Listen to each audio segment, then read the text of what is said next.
안녕하세요. 공인노무사 인사관리 수험 강의 인사를 잘하자. 지금부터 시작하겠습니다.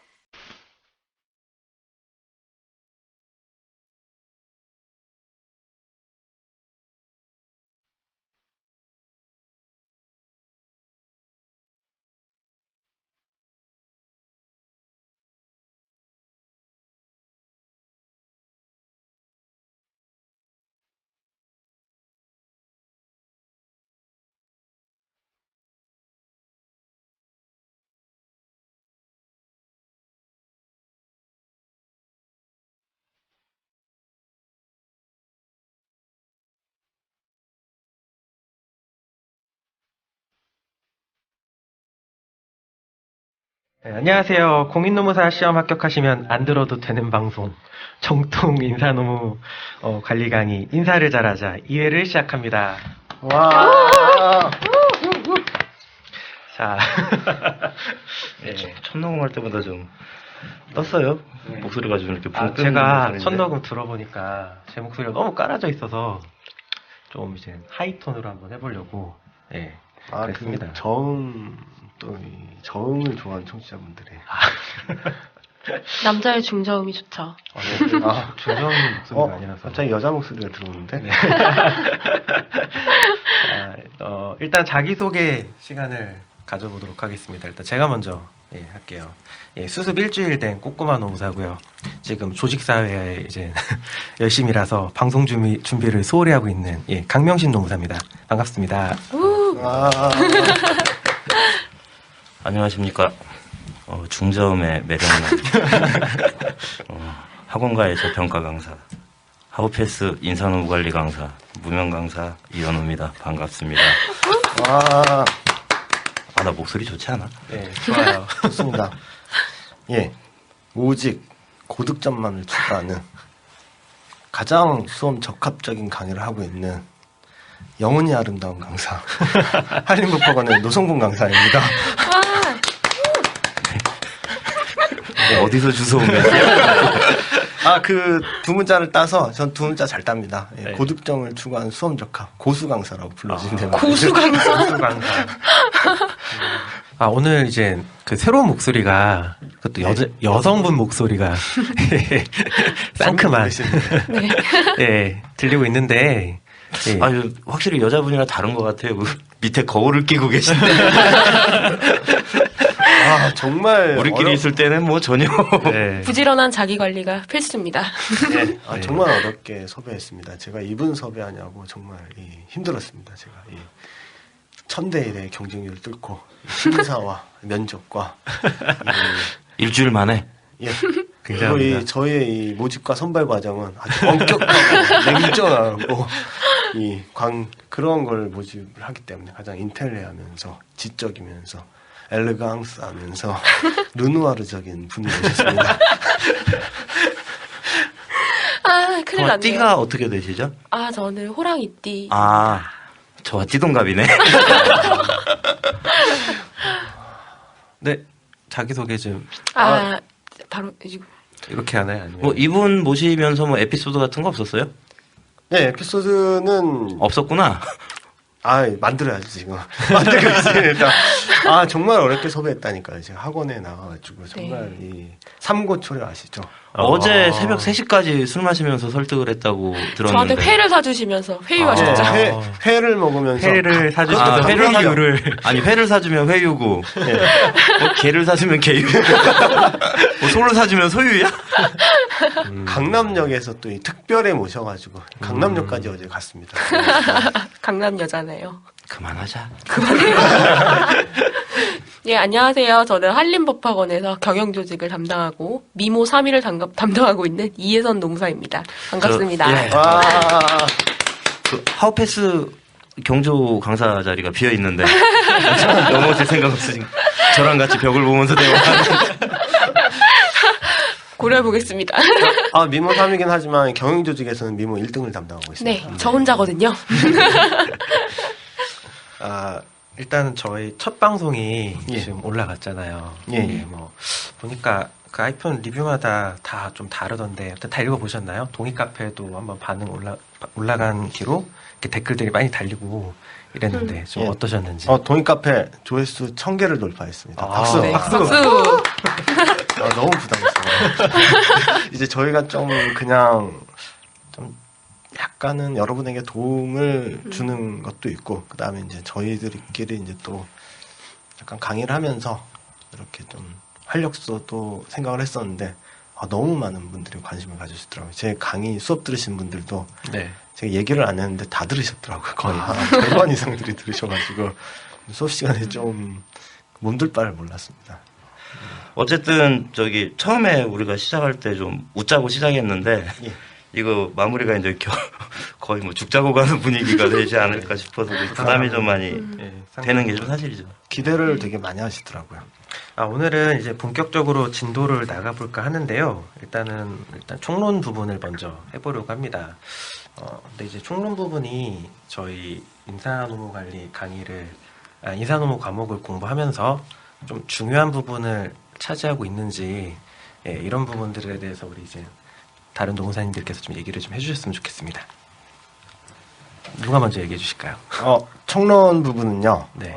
우리가 처음에 이제 공부를 할 때는 되게 이제 간과하기 되게 쉽거든요.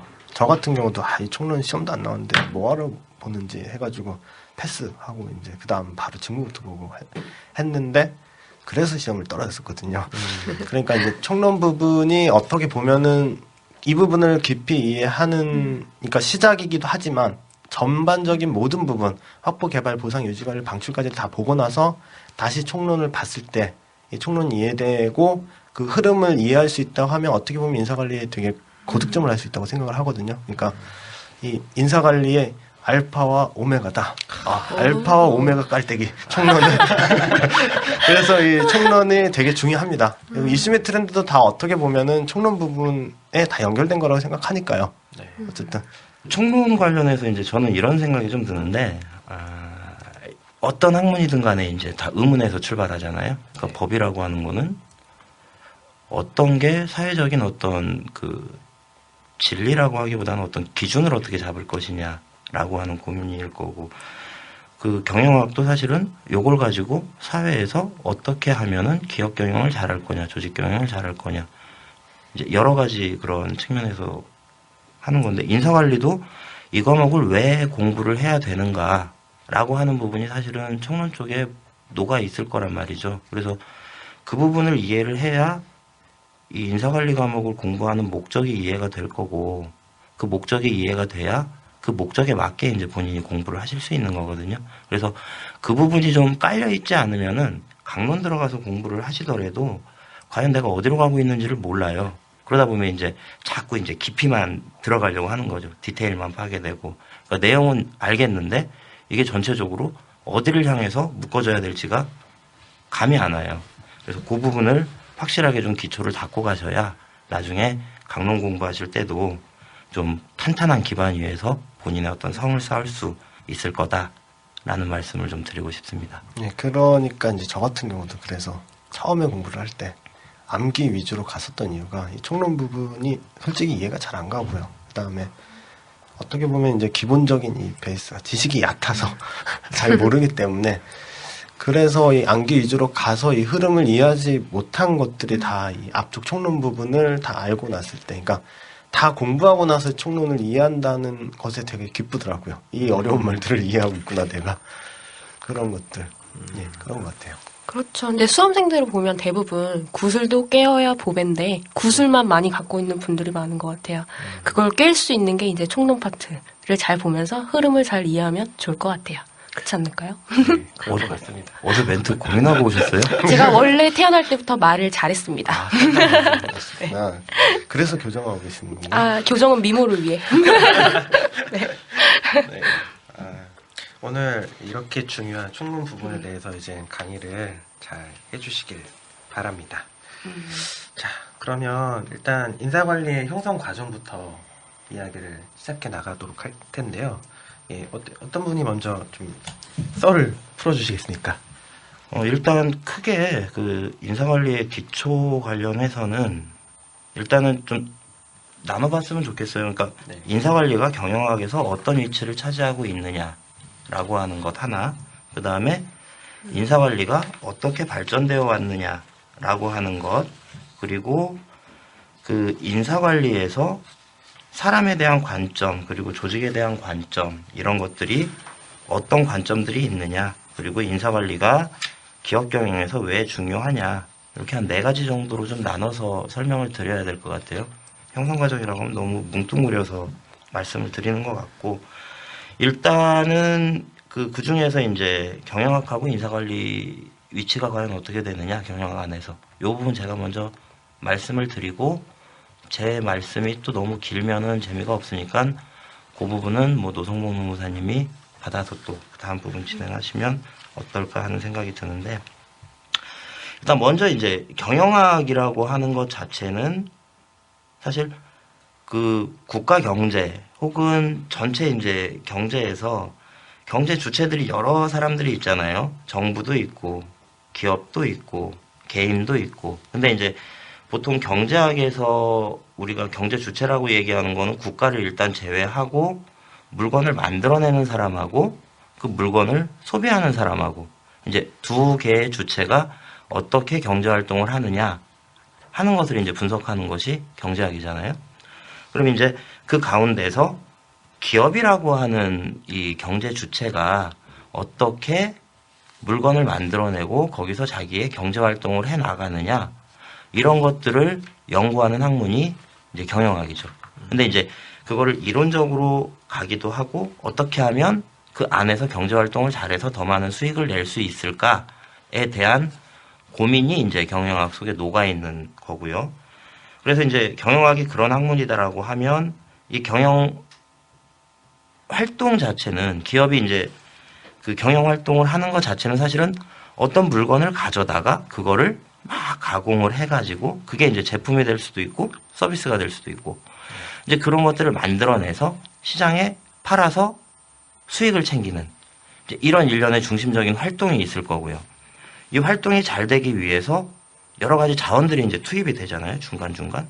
돈도 투입이 되고, 뭐, 물류라고 하는 부분도 거기에 투입이 돼야 될 거고, 그리고 이제 중요한 게 정보라고 하는 부분도 투입이 될 거고, 인적 자원도 투입이 될 거고. 그래서 인사관리는 그 가운데서 인적 자원이 이 경영 활동의 중심적인 활동으로 쭉 진행되는데, 인적 자원이 투입이 돼서 이걸 어떻게 잘 투입을 해가지고 기업이 그 경영 활동의 목적을 달성하는, 그러니까 수익을 높일 수 있는 거에 기여를 할 거냐라고 하는 거를 전체적으로 이제 고민해 보는 과목이 인사관리다라고 이해를 하시면 될 것 같습니다.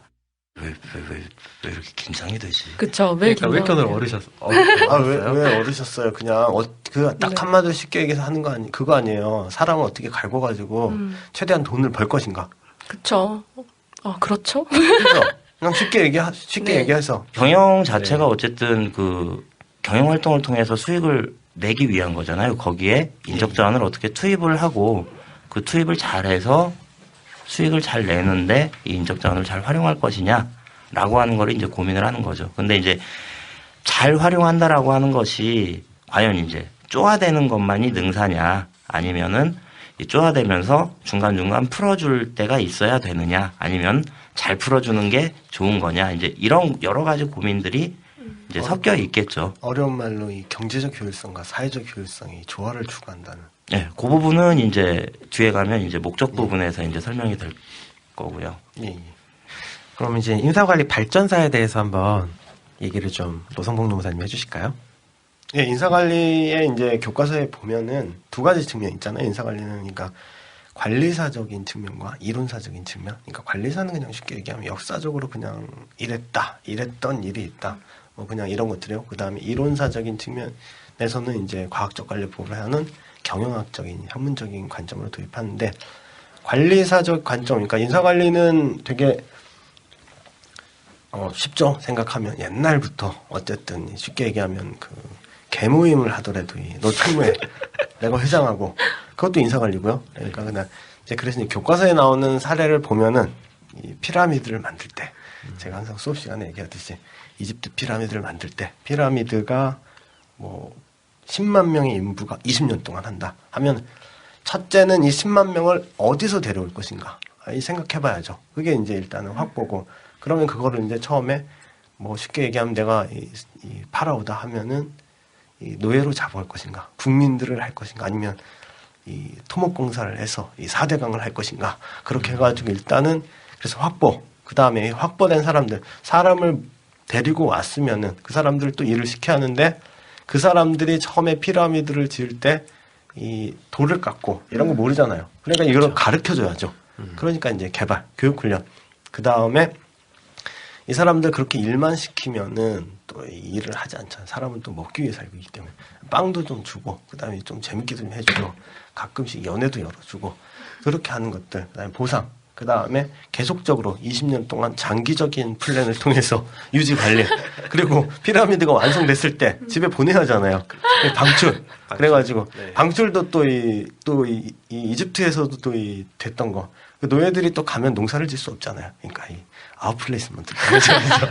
아웃플레이스먼트. 어쨌든 뭐 쉽게 얘기하면 이제 관리사적인 측면에서 보면은 인사관리가 그냥 쉽게 이 흐름으로 생각하시면 그렇게 이제 생각을 하시면 되는데 이제 그러한 측면 인사관리는 존재했는데 우리가 이 공부하는 인사관리는 앞에서 이현우 농사님이 얘기했듯이 경영학의 인사관리잖아요. 경영학의 그렇죠. 인사관리. 그러니까 경영학적 측면에서 인사관리는 기존의 이 주먹구구식 그냥 사장님이 너 왔으면 너 이거 해, 너 이거 해 했던 인사관리에서 이 테일러의 등장으로 아까 잠깐 설명했던 테일러의 등장으로 과학적 관리법이 일단 시작이 되죠. 그래서 과학적 관리법이 시작됐던 거는 너무 길어지나 이게 과학적 관리법에서는 이제 테일러가 이 누나가 시집을 잘 갔다고 했죠. 그래가지고 그래가지고 누나를 잘 만나서 테일러가 그래서 이제 누나가 이 공장주와 이 결혼을 해가지고 테일러가 거기서 이제 일을 시작하죠. 그래가지고 일을 해서 이제 매니지먼트를 하는데 또 사장님이 성과를 올리려고 하니까 테일러가 그 당시에 인사관리는 되게 이 갈굼과 이 착취와 이런 인사관리였기 때문에 그래서 이제 종업원들을 갈구고 착취를 하다가 그 종업원들이 막 파업도 일어나고 안 하고 막 이렇게 하니까 테일러가 그렇게 해서 어쨌든 성과를 냈는데 그때 이제 고민을 하기 시작했다고 하더라고요. 테일러가. 그래서 어떻게 하면 이 종업원들에게 합리적이고 그렇게 이제 이성적이고 그다음에 이제 과학적으로 어떻게 하면은 성과를 나타낼까 그렇게 돼서 이제 테일러가 연구를 열심히 시작하죠. 그래가지고 그렇게 됨으로써 이제 인사관리라는 어떻게 보면 태동이죠. 시작을 해서 그래서 이제 그 테일러의 제가 좀 부연 설명을 좀 드리면요. 불꽃이 튀네요, 너무- 진짜. 일단 관리사적인 측면에서 보면 일단 역사적으로 저는 이제 예. 그 피라미드 많이 드시는데 예. 저는 피라미드 많이 드신대. 그러니까 피라미드를 예로 많이 드시는데 예. 저는 이제 보통 첫 강의 할 때는 선사시대 하려고. 네, 선사시대 그 멧돼지를 잡으러 이제 가는 그런 걸 좀 달았어요. 그래서 다 같이 이제 막 그 멧돼지 한 마리 도망가고 10사람이 막 멧돼지를 쫓아가고 막 이런 과정으로 멧돼지를 잡으려고 하니까 힘들더라. 이걸 효과적으로 잘 잡기 위해서 쫓는 사람, 앞에 목을 지키고 있다가 멧돼지가 오면 잡는 사람, 잡고 나서 이제 그거를 좀 잘 이렇게 껍질 벗겨가지고 썰어서 먹어야 되잖아요.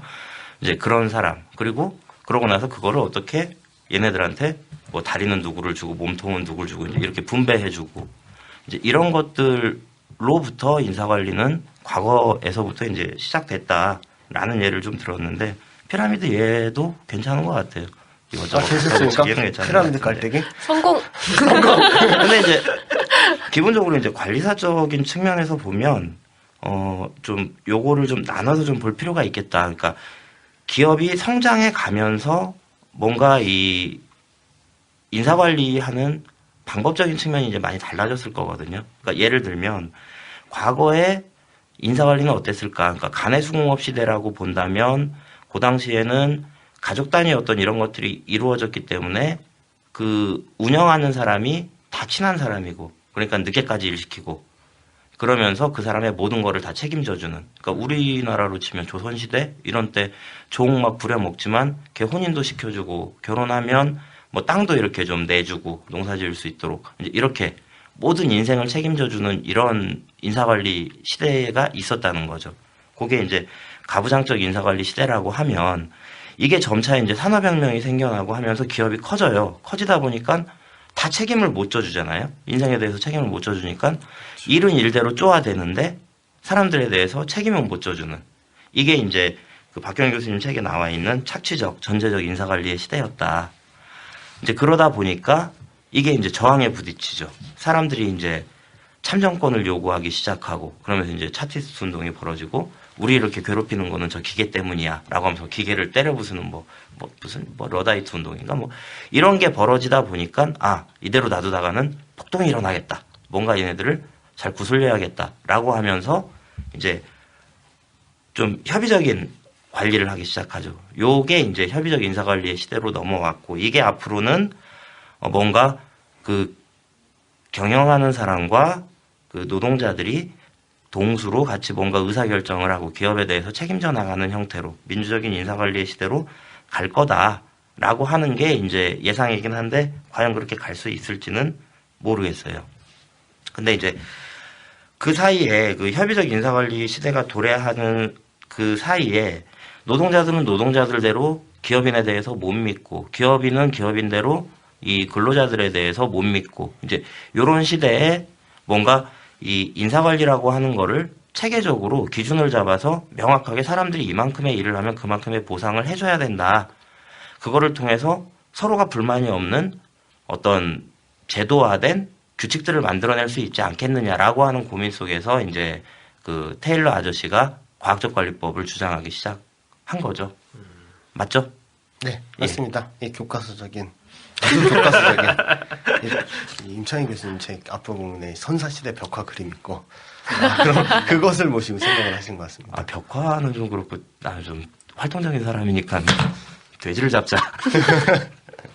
그래가지고 어쨌든 이제 테일러의 과학적 관리법에 의해서 전문화 기계와 표준화 이렇게 해서 아까 얘기한 것처럼 이제 삽이라든지 뭐 이런 것들 도구를 이제 표준화시키고 했었던 이제 그게 어떻게 보면은 이제 인사관리의 그 최고의 또 갑자기 생각이 안 나는데 어쨌든 그런 이제 방식으로 분업의 원리 그 다음에 아담 스미스의 이제 분업의 원리 그렇게 되는 거고 근데 여기서 이제 좀 그 다음에 이 얘기를 먼저 하고 해야 하나 그 다음에 이제 그 호슨 공장 메이오의 이제 메이오와 친구들 있죠. 메이오와 친구들이 이제 호슨 공장이라는 이 공장에 이 과학적 관리법을 실시하고 있었는데 성과가 나지 않는 이제 그 상황에서 과연 이제 이 컨설턴트한테 부탁을 하죠. 우리 공장은 무엇 때문에 문제가 이 성과가 안 나타나냐 과학적 관리법을 하고 있는데 해가지고 이 조명 실험, 뭐 계정기 실험, 면접 실험, 뭐 그런 실험들 하잖아요. 그 다음에 전선 작업실 실험, 뭐 이런 거 실험을 통해서 과학은 항상 이 그 파스텔로 뭐 그런 것이 나오죠. 이 우연에서 항상 이 발견이 된다고 그렇게 됨으로써 사람들 사이에 이 과학적 관리법이 아니라 인간관계적인 측면이 있구나라는 측면. 예, 그렇죠. 조직 강사님. 실제로 거기 여 직공들이 열심히 일했던 이유는요. 그 메이오와 친구들 얼마나 말끔하고 엘리트들이 와서 자기네들을 지켜보고 또 이렇게 관찰한다는 거에 두근거려서 열심히 일을 했다고 해요. 예, 그러니까 그런 발견이 있었죠. 학교 다닐 때 담임 선생님이 있을 때 되게 그냥 잘하죠. 잘한다 그렇죠. 칭찬해주면. 칭찬받고 싶어서. 네, 이현우 선생님 칭찬. 특히 잘생긴 선생님이 예, 칭찬해주시면 그렇죠. 열심히 예, 하죠. 어쨌든 그런데 여기서 이제 항상 근데 여기서 조금 생각을 할 게 과학적 관리법은 그러면 문제가 있다. 기계적 접근은 인간소에 문제가 있기 때문에 없애야 한다. 이런 관점으로 또 생각을 하시면 안 되는 게 현재도 이제 현대자동차라든지 뭐 그런 공장은 컨베이어 벨트에서 똑같은 이 분업의 원리로 하고 그게 가장 효율적인 방법이죠. 그러니까 케이스 바이 케이스니까 그렇게 되는 측면을 하나 생각하시고 그 다음에 호슨 공장 인간관계적 접근에서 이 과학적 관리법, 기계적 접근을 무시했다. 이런 측면은 그렇게 또 생각을 하시면 안 되죠. 왜냐하면 기계적 접근은 약간 그 부분보다는 그러니까 그거를 완전 배제시키는 게 아니라 그 부분보다는 가중치를 그러니까 인간관계적인 측면을 조금 더 그러니까 더 크게 줬다. 이런 측면으로 조금 생각을 하셔야 할 것 같아요. 이 두 개의 이론사를 생각하시면.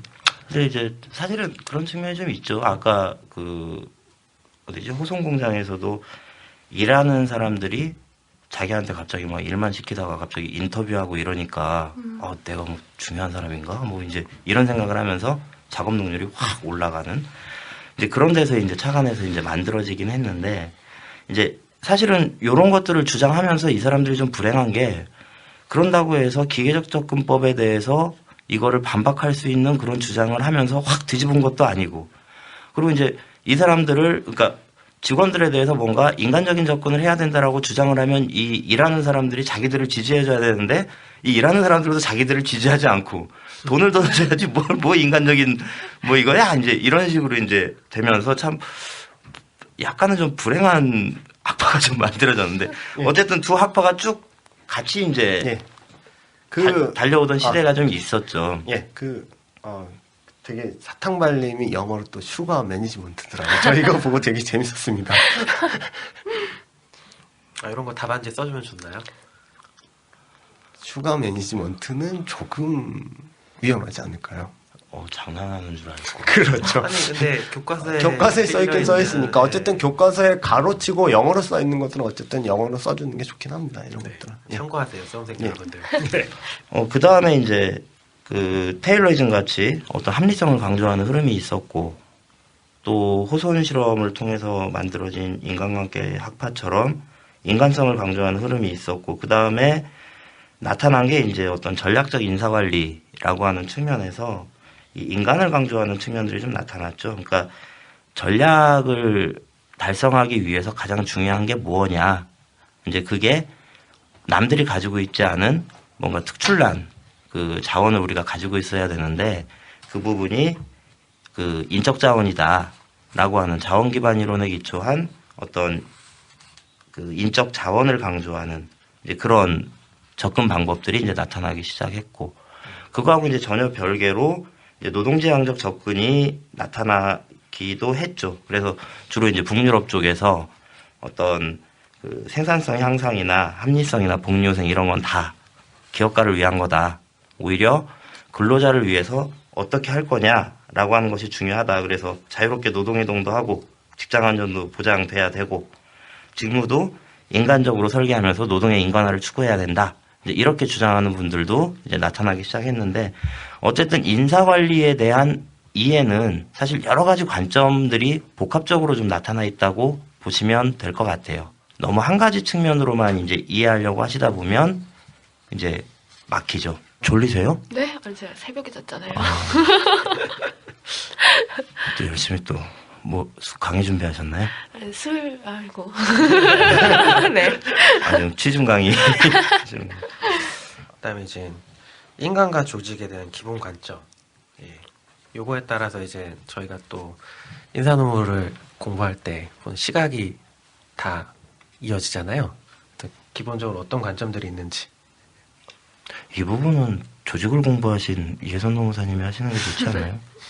나 댓글 중에 그런 거. 나보고 목소리 포텐이 쩐대.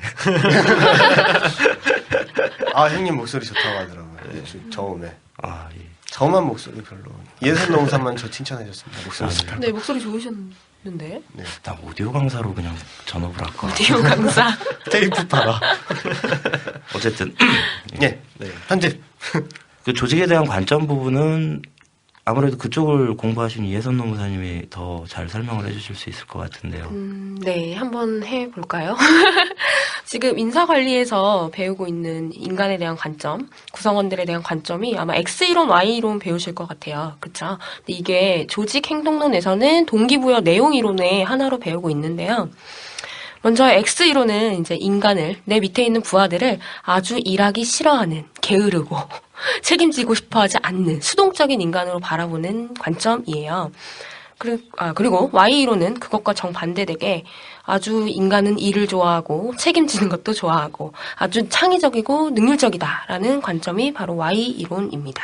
그러니까 X가 나쁜 거고 Y가 좋은 거죠. 네, 굳이 좋다 나쁘다 하면 Y이론이 좋죠. 저는 공부할 때 X세대 하도 들어봐가지고 이 80년 이전 세대만 공감합니다. X세대들. 그래서 저 X세대가 좋은 건지 알았어요. X세대도 좋잖아요. 저는 80년 이후에 그런가요? 죄송합니다. 그래서 X가 좋은 줄 알아가지고 이 경영학 오답이었습니다. 제가 틀린 적이 있어서 기억하고 있습니다. 저는 엑스맨 생각했는데. 엑스맨 좋잖아요. 지구를 지키는. 엑스맨 나쁜. 아, 그거 모르세요? 유재석 씨가 그 진행했던 엑스. 아 그건 아는데 저는 거의 엑스맨 이 텔레비전 영화 있잖아요. 미국 영화 엑스맨. 아, 울버린 나오는 그거. 네, 울버린. 그래서 울버린 좋은 사람이잖아요. 그래가지고 저는 엑스맨이 좋은 건 줄 알았어요.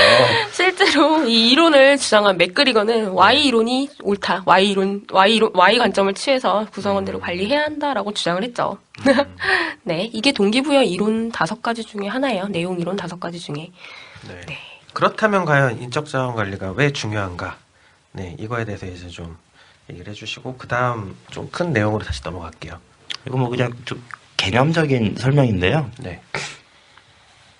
관념적으로 그냥 이해하시면 될 것 같아요. 그냥 뭐 그러려니라고 이해하시면 되는데 크게 그냥 설명하면 이제 이런 거죠. 인적 자원이 그 히든 밸류다. 눈에 보이는 이런 가시적인 어떤 가치는 아니지만 히든밸류 누가 얘기했습니까? 페퍼 교수, 제프리 페퍼 교수. 바로 좋으신데요? 스탠퍼드. 이 타블로의 학교. 그러의 학교. 페퍼 교수의 패진요. 페퍼 교수의 진실을 연구한. 아, 세진이요. 누가 얘기한 게 중요한가? 근데 그 있잖아요. 그런 것들을 써주시면 좋아요. 그래가지고 페퍼 교수의 히든밸류에서는 인적 자원의 가치를 강조했다. 이렇게 쓰면 그러니까 왜 제가 이제 물론 이거는 항상 고득점을 추구하는 강사이기 때문에 이 앞부분 도입부나요 결론 부분에 인적 자원은 중요하다. 누가 다 중요하죠. 그거 우리는 인사 관리를 공부하고 있으니까. 인적 자원은 되게 중요하다. 이러이러해서 인사 관리는 중요하다라고 하면은 그건 내 생각이잖아요. 근데 페퍼 교수는 히든밸류에서 이 기업의 인적 자원의 숨은 가치를 되게 강조해서 인적 자원의 전략적 중요성을 강조했다 하면은 답안지에 교수님 뭔가 있어 보이잖아요. 무게가 실리는 그다음에 이 교수님 책을 읽은 것 같은 느낌.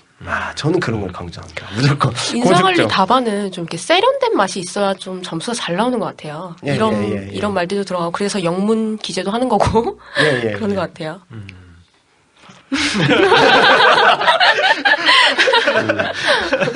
아니 뭐 맞는 말씀인데 네. 이게 좀 느낌이 그래. 뭐 내가 얘기하면 공격받는 느낌.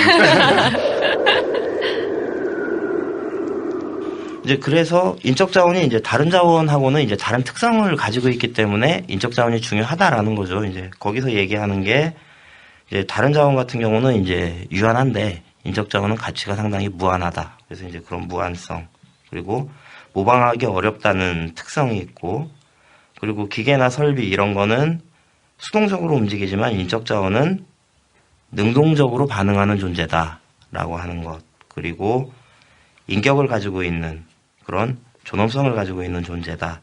그리고 개발 가치가 무한하다.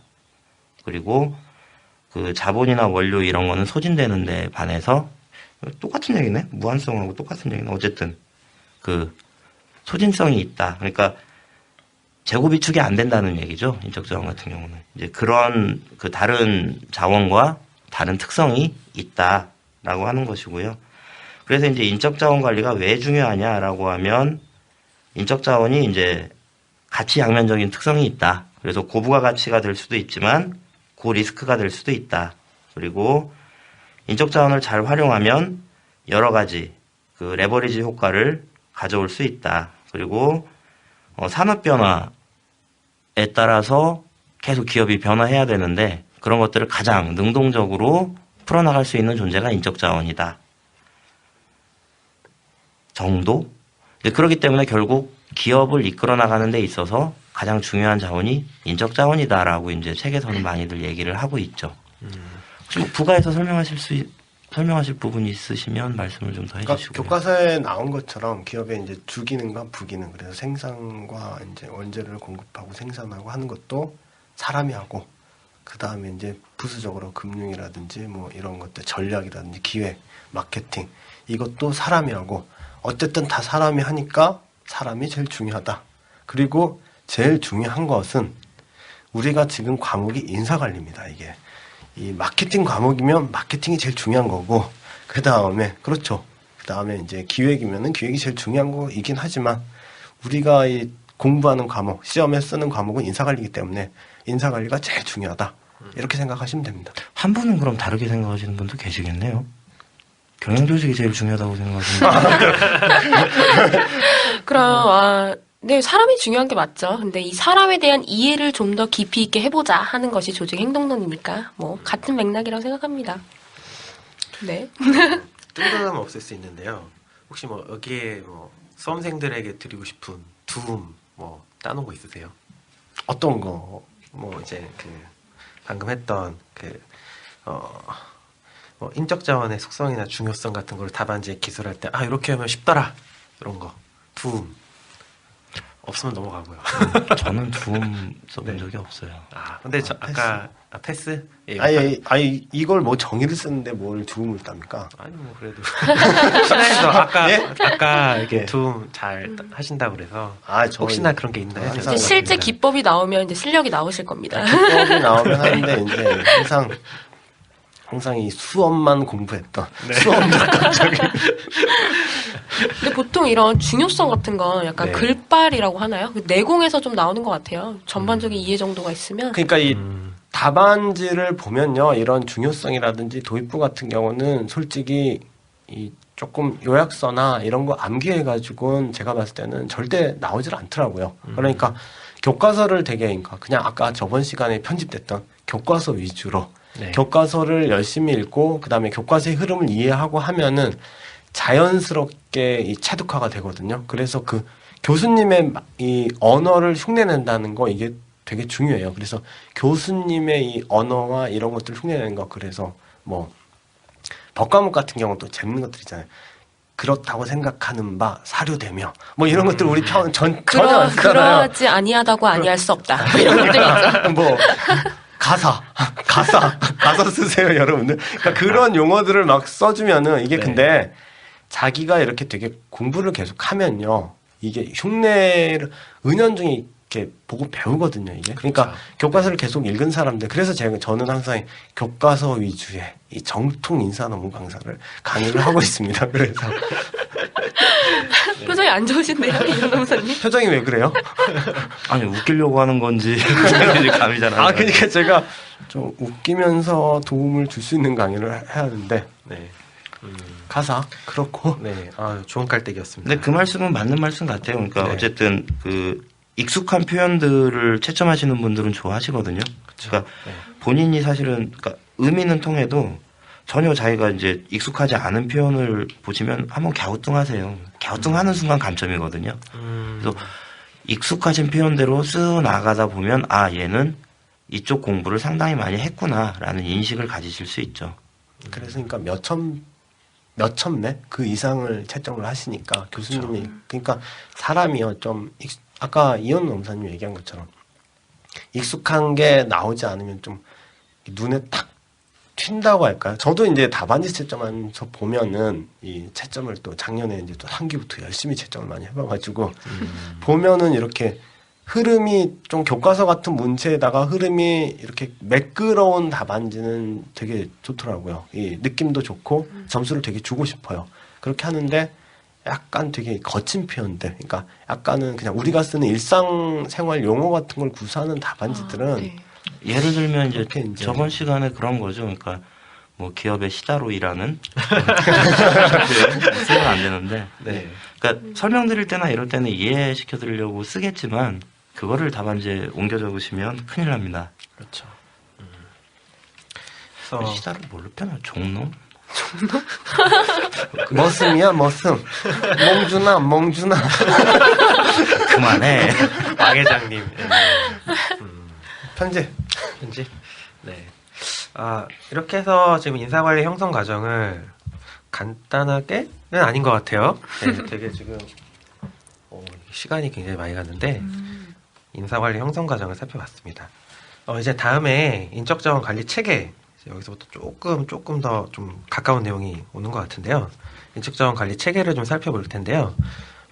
일단은 뭐 인적자원 관리 연구 대상, 그다음에 우리 인적자원 관리 목표, 그다음에 인적자원 관리 내용, 그다음에 인적자원 관리 주체 이런 내용들을 좀 살펴보도록 하겠습니다.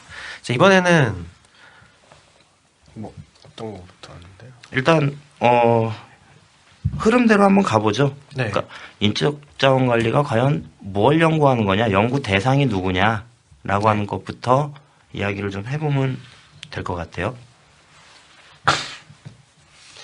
인사관리의 이제 측면은 두 가지가 있죠. 항상 그 박경규 교수님 책 그림에 딱 나와 있죠. 그래서 인사 한문으로 사람이네 일사자 인사관리 인적자원관리 같은 말인데 어쨌든 그래서 사람과 일에 대해서 연구하는 학문이죠. 그렇죠. 그러니까 일에 대한 측면. 그래서 이제 일이 보통은 이제 교과서 앞부분에 직무라는 측면으로 나오고요. 그 다음에 이제 사람이라는 측면. 그렇게 돼서 그 박경규 교수님 체계대로 보시면은 이제 직무가 나오고 그 다음에 사람에 관해서 확보, 개발, 보상, 유지, 방출 이런 측면이 나오고 그 다음에 이제 교수님들마다 이렇게 목차가 좀 달라가지고 좀 내공이 얕았을 때는 이게 도무지 왜 교과서들이 다 목차가 다를까 생각했는데 이 삼인공저의 교수님은 사람을 뽑은 다음에 일을 시켜야 하지 않겠냐 해서 교과서가 확보가 나오고 그 다음에 직무가 나오고 네, 그 다음에 이제 개발, 보상, 유지, 관리, 방출이 나오고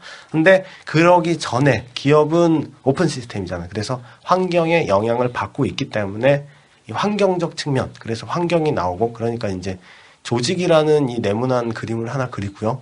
그러니까 그 직무라는 네모난 그림을 하나 그리고 그 다음에 사람이라는 그림을 하나 그리고 직무가 사람에게 이 화살표 영향을 주는 그런 것들이 나오고 그리고 그 큰 네모라는 이 기업이라는 네모를 그리고 그 밑에 네모에는 환경이라는 것들이 화살표로 또 영향을 막 주고 있는 맞죠? 이 그 그림. 좀 부연 설명드리면, 그러니까 예. 이런 거죠. 결국에 인사관리라고 하는 거는 사람들을 데려와서 일을 시키는 건데, 그러면은 사람이 변해서 일이 변할 수 있고, 일이 변해서 사람이 변할 수도 있어요. 그러니까 양자의 균형을 맞춰줘야 되잖아요. 결국에 이제 인사관리는 요 두 개의 균형을 어떻게 잘 맞춰주느냐, 이게 이제 그 두 가지를 잘 연구해가지고 두 개를 잘 맞춰주는 것이 인사관리인데 이게 그냥 가만히 놔두면은 좋은데 얘네들이 서로 변한다는 거죠. 사람도 변하고 일도 변화가 되고 이러다 보니까 이 두 가지가 어떻게 변화되는가를 고민해서 계속 맞춰주는 고민을 해야 되고 근데 이것이 변화되는 거에 영향을 주는 것이 주변의 이제 환경들이라는 거죠. 그게 이제 외부 환경, 내부 환경 이런 환경들이 자꾸 바뀌니까 그거에 따라서 일도 바뀌고 예를 들면 뭐 신기술이 나타났다라고 하면 그 신기술에 따라서 직무가 이제 바뀌게 된다는 거죠. 그럼 그 직무에 맞춰서 사람을 또 메꿔 넣어야 되잖아요. 그러다 보니까 그런 흐름대로 이해를 하시면 되겠다. 그래서 인사관리라고 하는 거는 환경 변화에 따라서 주변의 여러 가지 여건들이 바뀌는 거에 따라서 일과 사람을 어떻게 대응을 시켜줄 거냐라고 하는 거다. 결국 연구 대상은 일과 사람 두 가지다. 라고 이해하시면 될 것 같아요. 그래서 이제 일적인 측면 또 조금 더 들어가면 이제 일은 또 직무와 과정으로 나누고 네. 그래서 이제 아니 구조와 과정 구조와 직무 구조와 직무를 직무 수행하는 과정 그렇게 이렇게 두 이제 가지로. 네. 해서 직무가 어떻게 어떠한 일을 하느냐 그 다음에 어떠한 프로세스로 그래서 이제 보통은 이제 구조적인 측면을 되게 많이 공부를 하는데 과정적인 측면도 이제 요즘은 다시 각광받는 그래서 이제 비즈니스 프로세스 리엔지니어링이라든지 이런 것들이 또 나와 있고요. 그 다음에 사람적인 측면에서는 아까 피라미드 예를 든 것처럼 확보, 개발, 보상, 유지, 방출 이런 측면에서 이제 서로 직무와 사람 간의 영향을 주는 것들이죠. 그 다음에 이제 목표 쪽으로 한번 들어가 볼까요? 예. 자, 연구 대상은 그렇게 직무와 사람 두 가지다라고 하면 과연 그 직무와 사람을 연구해서 뭐 하려고 하느냐 이제 목적을 좀 봐야 되는데 일단 인적 자원 관리의 목표라고 하는 거는 결국에는 기업의 목표죠. 경영을 예, 잘하자. 그렇죠. 거기서 이제 책에 나오는 얘기는 이제 그런 거죠. 기업 조직의 목표 달성에 공헌하는 것이 인적 자원 관리의 목표죠. 전략이라고 하는 거는 상위 단계의 목표를 달성하기 위해서 하위 단계가 이제 목표가 복종이 돼야 되기 때문에 그렇다면 기업의 목표는 책에 나와 있는 거로는 기업의 유지와 성장이라는 거죠. 기업이 유지하고 성장하기 위해서 인사관리가 어떤 목표를 가지고 있느냐. 크게 이제 두 가지로 경제적 효율성. 그러니까 수익을 많이 낼 수 있는 걸로 인사관리가 가야 되고 또 하나는 그 안에서 사람들이 뭔가 그 만족할 수 있는 이제 그런 방향으로 인사관리가 가야 된다. 요 두 가지가 보완 관계를 가지기도 하고 대립 관계를 가지기도 하고 이거를 잘 조정을 해야 된다는 거죠. 그래서 크게는 이 기업의 목표 달성, 기업의 성장과 유지라고 하는 목표 달성을 위해서 인사관리는 경제적 효율성과 사회적 효율성 두 가지를 동시에 추구하고 있다라고 이해를 하시면 될 것 같습니다. 예, 그 경제적 효율성, 사회적 효율성적인 측면에서는 항상 그냥 인사관리의 깔때기라고 생각하시면 돼요. 어떠한 답안지가 나와도, 어떠한 문제가 나와도, 특히 이슈 및 트렌드에서 어떠한 문제가 나와도 결론에는 항상 경제적 효율성과 사회적 효율성을 추구한다라고 쓰시면 틀린 거 아니에요. 잡아가지 않거든요. 출동 안 하고. 그러니까 인사관리 항상 저는 고득점만 추구하기 때문에 득점에서는 근데 이제 문제는 다 경제적 효율성, 사회적 효율성을 추구한다 하기 때문에 그렇게 쓸 수는 없잖아요. 그러니까 이제 좀 그거를 세련되고 깔끔하게 쓰시고 그다음에 같은 말을 좀 다르게 쓰시는 약간 그런 포인트가 좀 있다고 생각을 해요. 어떤 게 있을까요? 그러니까 이제 일문에서는 경제적 효율성과 사회적 효율성을 추구한다. 뭐 갑자기 또 얘기. 굳이 예를 들면 뭐 그런 표현 있겠죠. 뭐 조직의 경제적 효율성이다 이런 말 그대로 쓰기 뭐하면 뭐랄까요? 뭐 수익성 향상, 뭐 아니면 뭐 유연성, 그러니까 합리화, 뭐 이런 표현들 쓸 전 이 수 말이 있을 것 좋던데. 같고. 가치 창출. 그러니까 경제적 효율성, 사회적 효율성 쓰는 것도 있고 교과서에 나온 것처럼 종업원의 욕구를 충족시키고 노동의 생산성을 향상시키는 방안으로 가야 한다. 뭐 이렇게 써도 되고 일단 이문에서는 조직의 이해관계자를 만족시키고 그 다음에 이제 조직의 수익성과 유연성과 안정성을 추구해야 한다. 뭐 똑같은 말인데 뭔가 다 다른 말 같이 느낌이 나잖아요. 이런. 사실 이래서 더 어려운 거죠. 예. 인사관리가 되고. 그러니까 이제 처음 한 사람들은 이게 뭔 말장난이냐 하는 생각들 하는데, 네. 저도 그렇게 생각했었거든요. 저도요. 그래서 이 저득점에서 이 고득점으로 가는 포인트를 지키기 위해서는. 네. 이런 부분들을 좀 공부를 하시면서 유심히 봐두셔야 돼요. 이 교과서를 읽으면서. 그러니까 이 요약서로 처음에 이제 시작하는 건 약간 위험할 수 있는 것들이 그래서 이제 항상 정통 인사논문 강의 교과서 위주로 하고 있는 그래서 그런 강의를 하고 있습니다. 타이밍이 너무 좋으신 것 같아요. 들이대는 깔때기. 사실 지금까지 말씀해주신 게 되게 중요한 게요. 네. 수험생들이 내가 대비하지 않은 문제가 나왔을 때 내가 지금 준비한 답안이 없으니까 굉장히 당황하고 답안 작성을 시간 내에 못 마치는 경우가 되게 많은데 이렇게 지금 목표, 확실히 지금 인사관리의 목표가 무엇인지를 알고 있고 기능적 측면, 뭐 확계 보유방 이렇게 딱 알고 있으면 어떻게든 앞에 이게 뭡니다라는 글짓기를 한다 치더라도 뒤에 가서 이 기법이 실제 실제 조직 내에서 어떻게 활용이 되는지 뭐 확계 보유방 이 측면에서 모두 설명이 가능해지니까 이 앞부분을 잘 알고 계시는 게 좀 중요한 것 같아요. 네. 자, 그 다음에 이제 내용 쪽 넘어가면 될 것 같은데요. 그 사회자가 진행을 해야 되는데. 사회자 뭐 하고 계세요? 저희가 쪼네요. 빨리 진행을 하시라고. 사회자 게임하는 것 같아요. 그게 아니라 잘라. 김영민 교수 같은데. 빨리 진행해, 돼지야. 뭔가 쫄지 마. 아니 제가 얘기를 하려고 그랬는데 그 타이밍에 자꾸 현우 형님이 들어오셔가지고 네. 죄송합니다. 아무튼 네, 인적 자원 관리 내용에 대해서 이제 가장 큰 틀이 되죠. 틀. 예. 날실과 뭐라고 하죠? 들실 날실? 예, 들실 날실. 시줄 날줄. 시줄 날줄? 시줄 날줄? 유치원 어디서 나오셨어요? 난 들실 날실이라 배웠던 것 같은데? 서울 사람 아닌 것 같은데? 예, 저 서울 사람 아니에요. 서울말 끝은 올리는 거 모르니? 제 기준대로 들실 날실. 들실 날실. 들진 예. 날쥐. 아니죠. 들어온다 해서 들실, 나간다 해서 날실. 들짐승 날짐승. 어떻게 하죠? 어떻게 하죠? 예, 들실 날실이라고 생각하는 그 이제 인적 자원 관리, 기능적, 관리적 차원의 그 각 활동에 대해서 한번 사실 이거 알면은 거의 다 안다고 그쵸. 봐야죠. 예. 자, 뛰어드세요. 예, 기능적 차원부터 설명하면 이제 확보, 개발, 보상, 유지, 방출 이런 측면인데 물론 이제 기능적 차원에서 뭐 여러 가지 측면으로 고려할 수가 있어요. 근데 이제 기능에 대한 분류는 여러 가지 시각이 존재하는데 가장 편한 게 이제 시간적 순서대로 그러니까 이제 종업원이 처음 들어와가지고 입사부터 채용이 된 다음에 교육훈련 돼서 어떻게 되면 이제 조직에서 나갈 때까지 그런 이제 시간적 측면으로 살펴보는 게 이 가장 효과적이고 이해하기 좀 쉽고요. 그 다음에 이제 뭐 기능적 측면을 뭐 행영 어떤 분들은 또 질문을 이렇게 하는데 이런 것도 이제 다 필요 없는 거 아니냐? 왜 그런 식으로 공부를 하느냐? 뭐 무조건 인사관리 쓰면 확보 개발 그렇게 목차를 쓰러 가는데 그거는 제가 봤을 때는 그냥 제 개인적인 생각에는 그렇게 하면 도대체 어떻게 쓸 거인가 하는 생각을 해봐요. 그러니까 기능적 차원으로 접근을 해서 기능적 차원으로 또 접근을 해야 이게 답안지 쓸 때 좀 빠지지가 않아요. 그러니까 이제 이 중간중간에 이제 그냥 생각하면 빠지거든요. 근데 이제 시간 순서대로 확보, 개발, 보상, 유지, 그 다음에 방출, 그 다음에 이제 이런 측면에서 플랜 두시 측면으로 나눠서 이 세 가지 측면에서 그 그래프를 머릿속에, 그러니까 표를 머릿속에 딱 그려놓고 과연 이 문제가 어떤 부분을 묻나 이런 것들 생각을 하시면 돼요. 그래서 기능적 차원은 아까 이제 그 피라미드, 또 이 식상한 피라미드 예를 들듯이 조직의 목적 달성에 이제 적절한 인력의 수와 질, 특히 이제 여기서 항상 좀 간과하기 쉬운 것들은 수적인 측면, 그러니까 몇 명이 필요한가라는 측면을 항상 생각하는데 질적인 측면도 항상 있다는 것도 생각을 꼭 하셔야 돼요. 그래서 이 수와 질을 획득하는 건데 확보 이전에 생각을 해야 할 것은 확보가 무조건 처음이냐? 그게 아니죠. 그래서 항상 교과서 처음에 나오는 게 인력의 수요와 공급의 예측을 해서 인력의 수요 공급 예측한 결과 사람이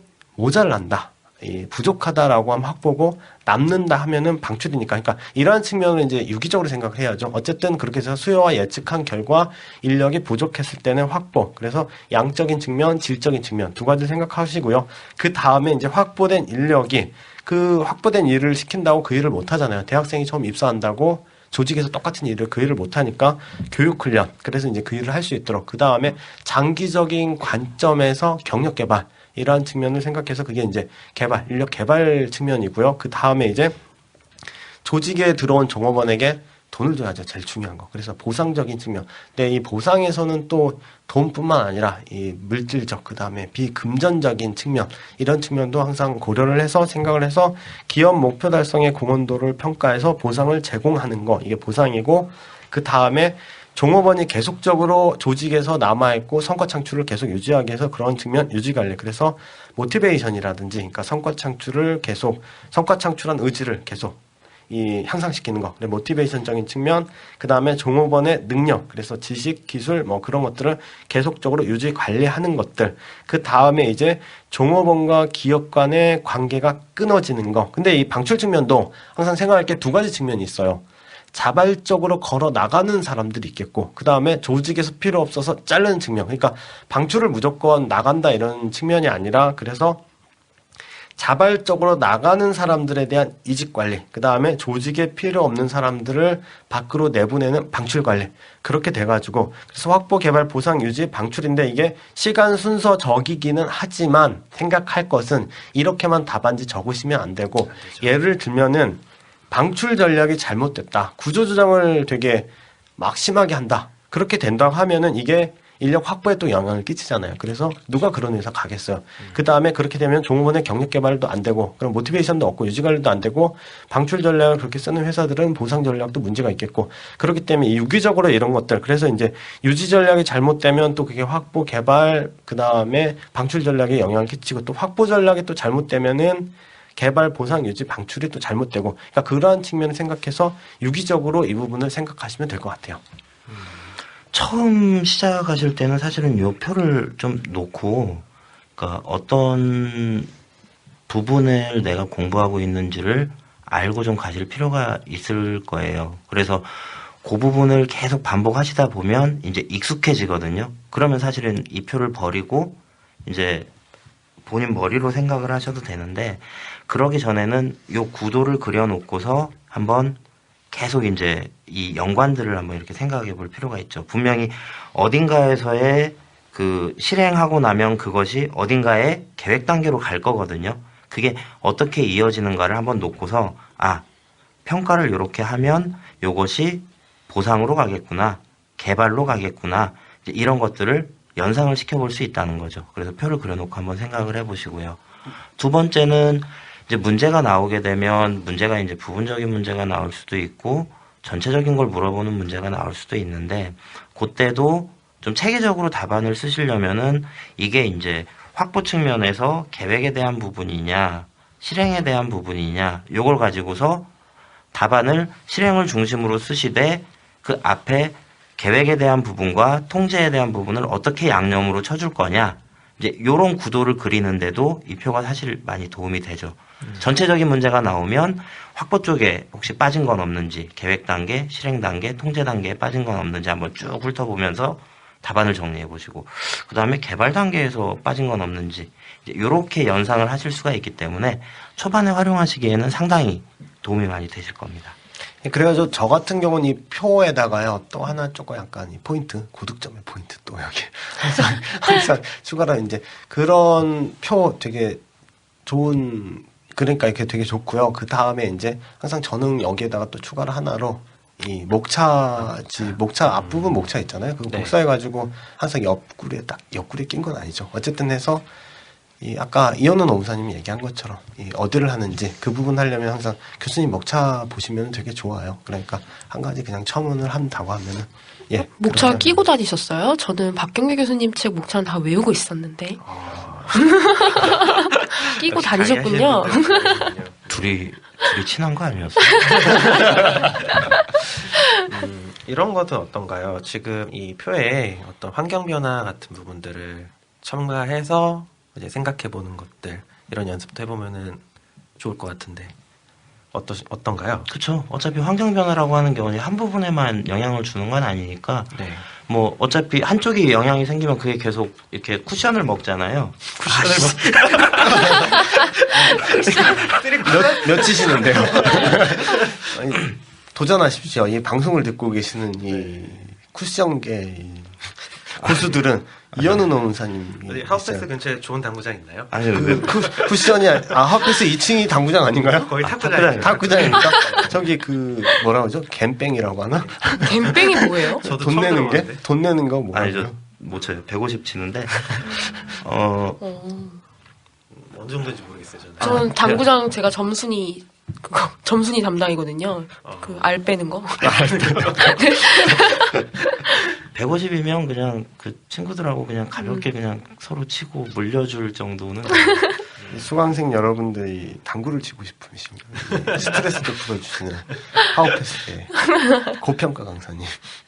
제가 물담아라서 어쨌든 네, 이렇게 네. 환경이 변화가 생기면은 그것이 모든 부분들에 영향을 준다는 거죠. 그리고 그게 전체적으로 그냥 직접적으로 영향을 줄 수도 있고, 그게 이제 확보 쪽에 영향을 줌으로써 이제 우리 그 시스템적 관점에서 한쪽에 변화가 생기면 그게 내부에서도 계속 다른 부분에 변화를 주잖아요.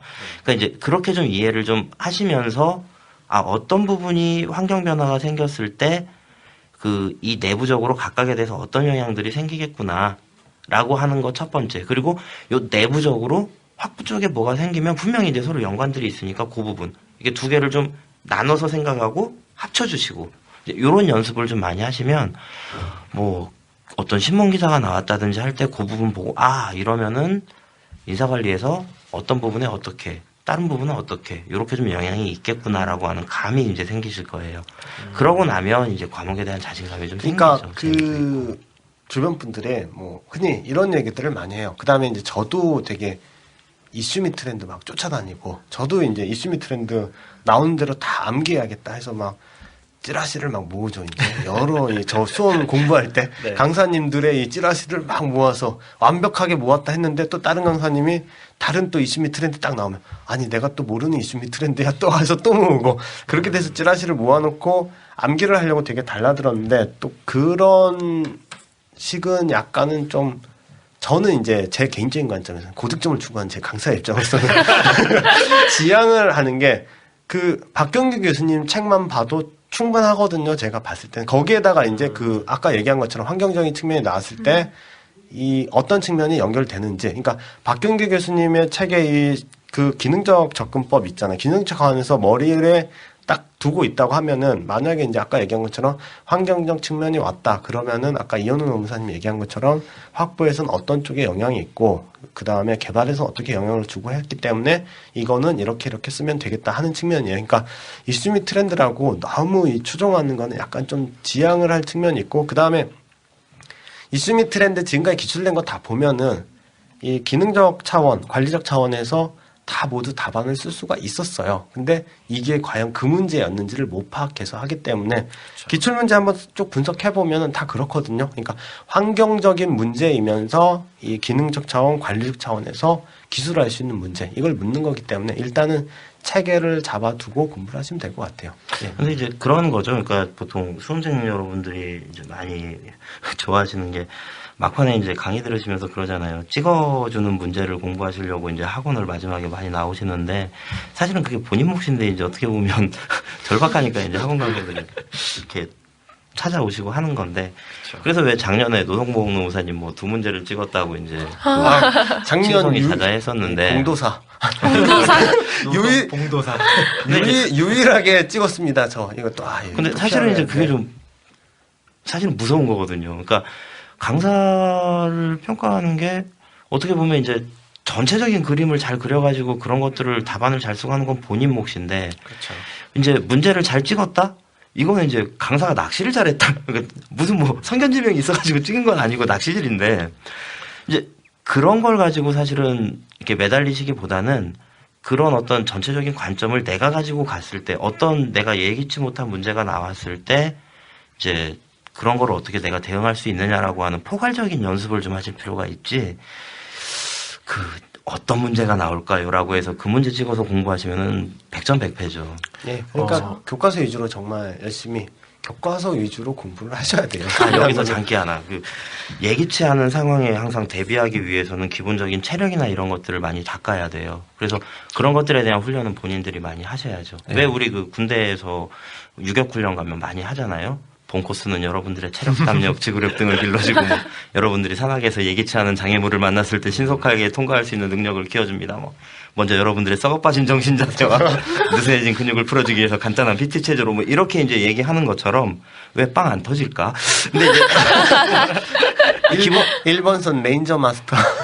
기본적인 이제 체력 관리 이런 부분이 이제 필요한 것처럼 본인이 이제 이거를 계속 응용해보는 연습을 하지 않으시면 문제를 찍어드린다고 해서 거기서 좋은 결과 기대하기는 그러니까 어렵다. 이 우려되는 거는 정말 이 많은 분들이 저희 방송을 듣고 이제 방송을 듣는다는 것들이 돼서 우려되는 거는 이 방송만으로 어떻게 이제 들어봐서 어떻게 한번 좀 이렇게 넘어갈까 뭐 이런 생각을 하고 계시는 분들은 조금 그냥 여기서 짚고 넘어갈 부분들은 그러시면 안 돼요, 이거.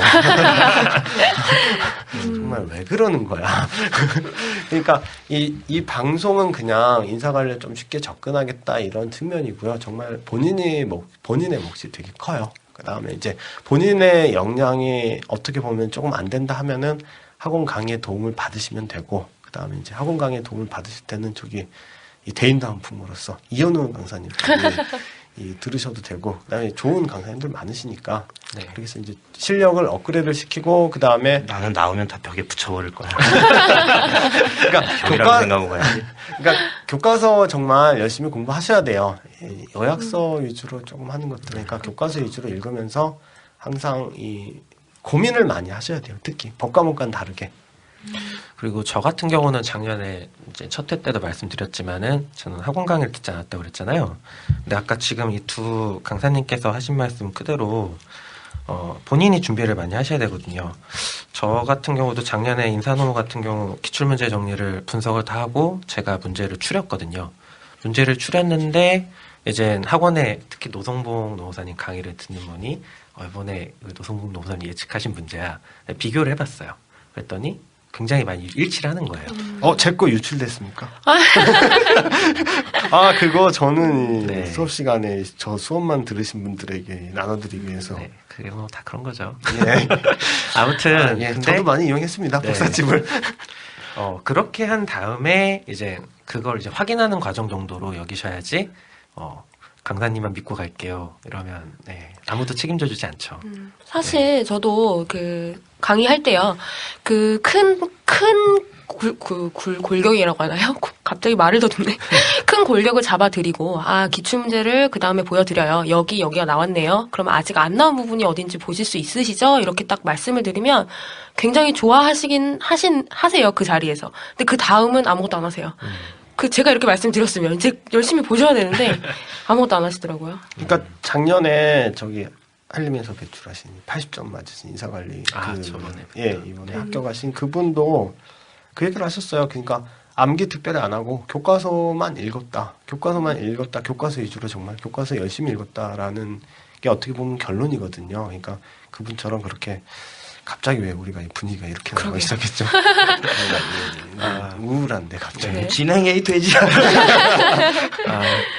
근데 원래 이제 좀 뒤쪽에 할 얘기인데 좀 환경과 관련된 얘기가 나왔으니까 이거 좀 먼저 얘기하고 갔으면 좋겠어요. 이제 아니요, 앞부분이 그렇게 길지 않아요. 금방 끝나니까. 환경은 다음 시간으로 미뤄야 할 것 같은데요. 다음 시간으로. 네, 이거 편집하면 1시간이 넘어갈 것 같아서. 아니, 일단 여기까지 해보자고.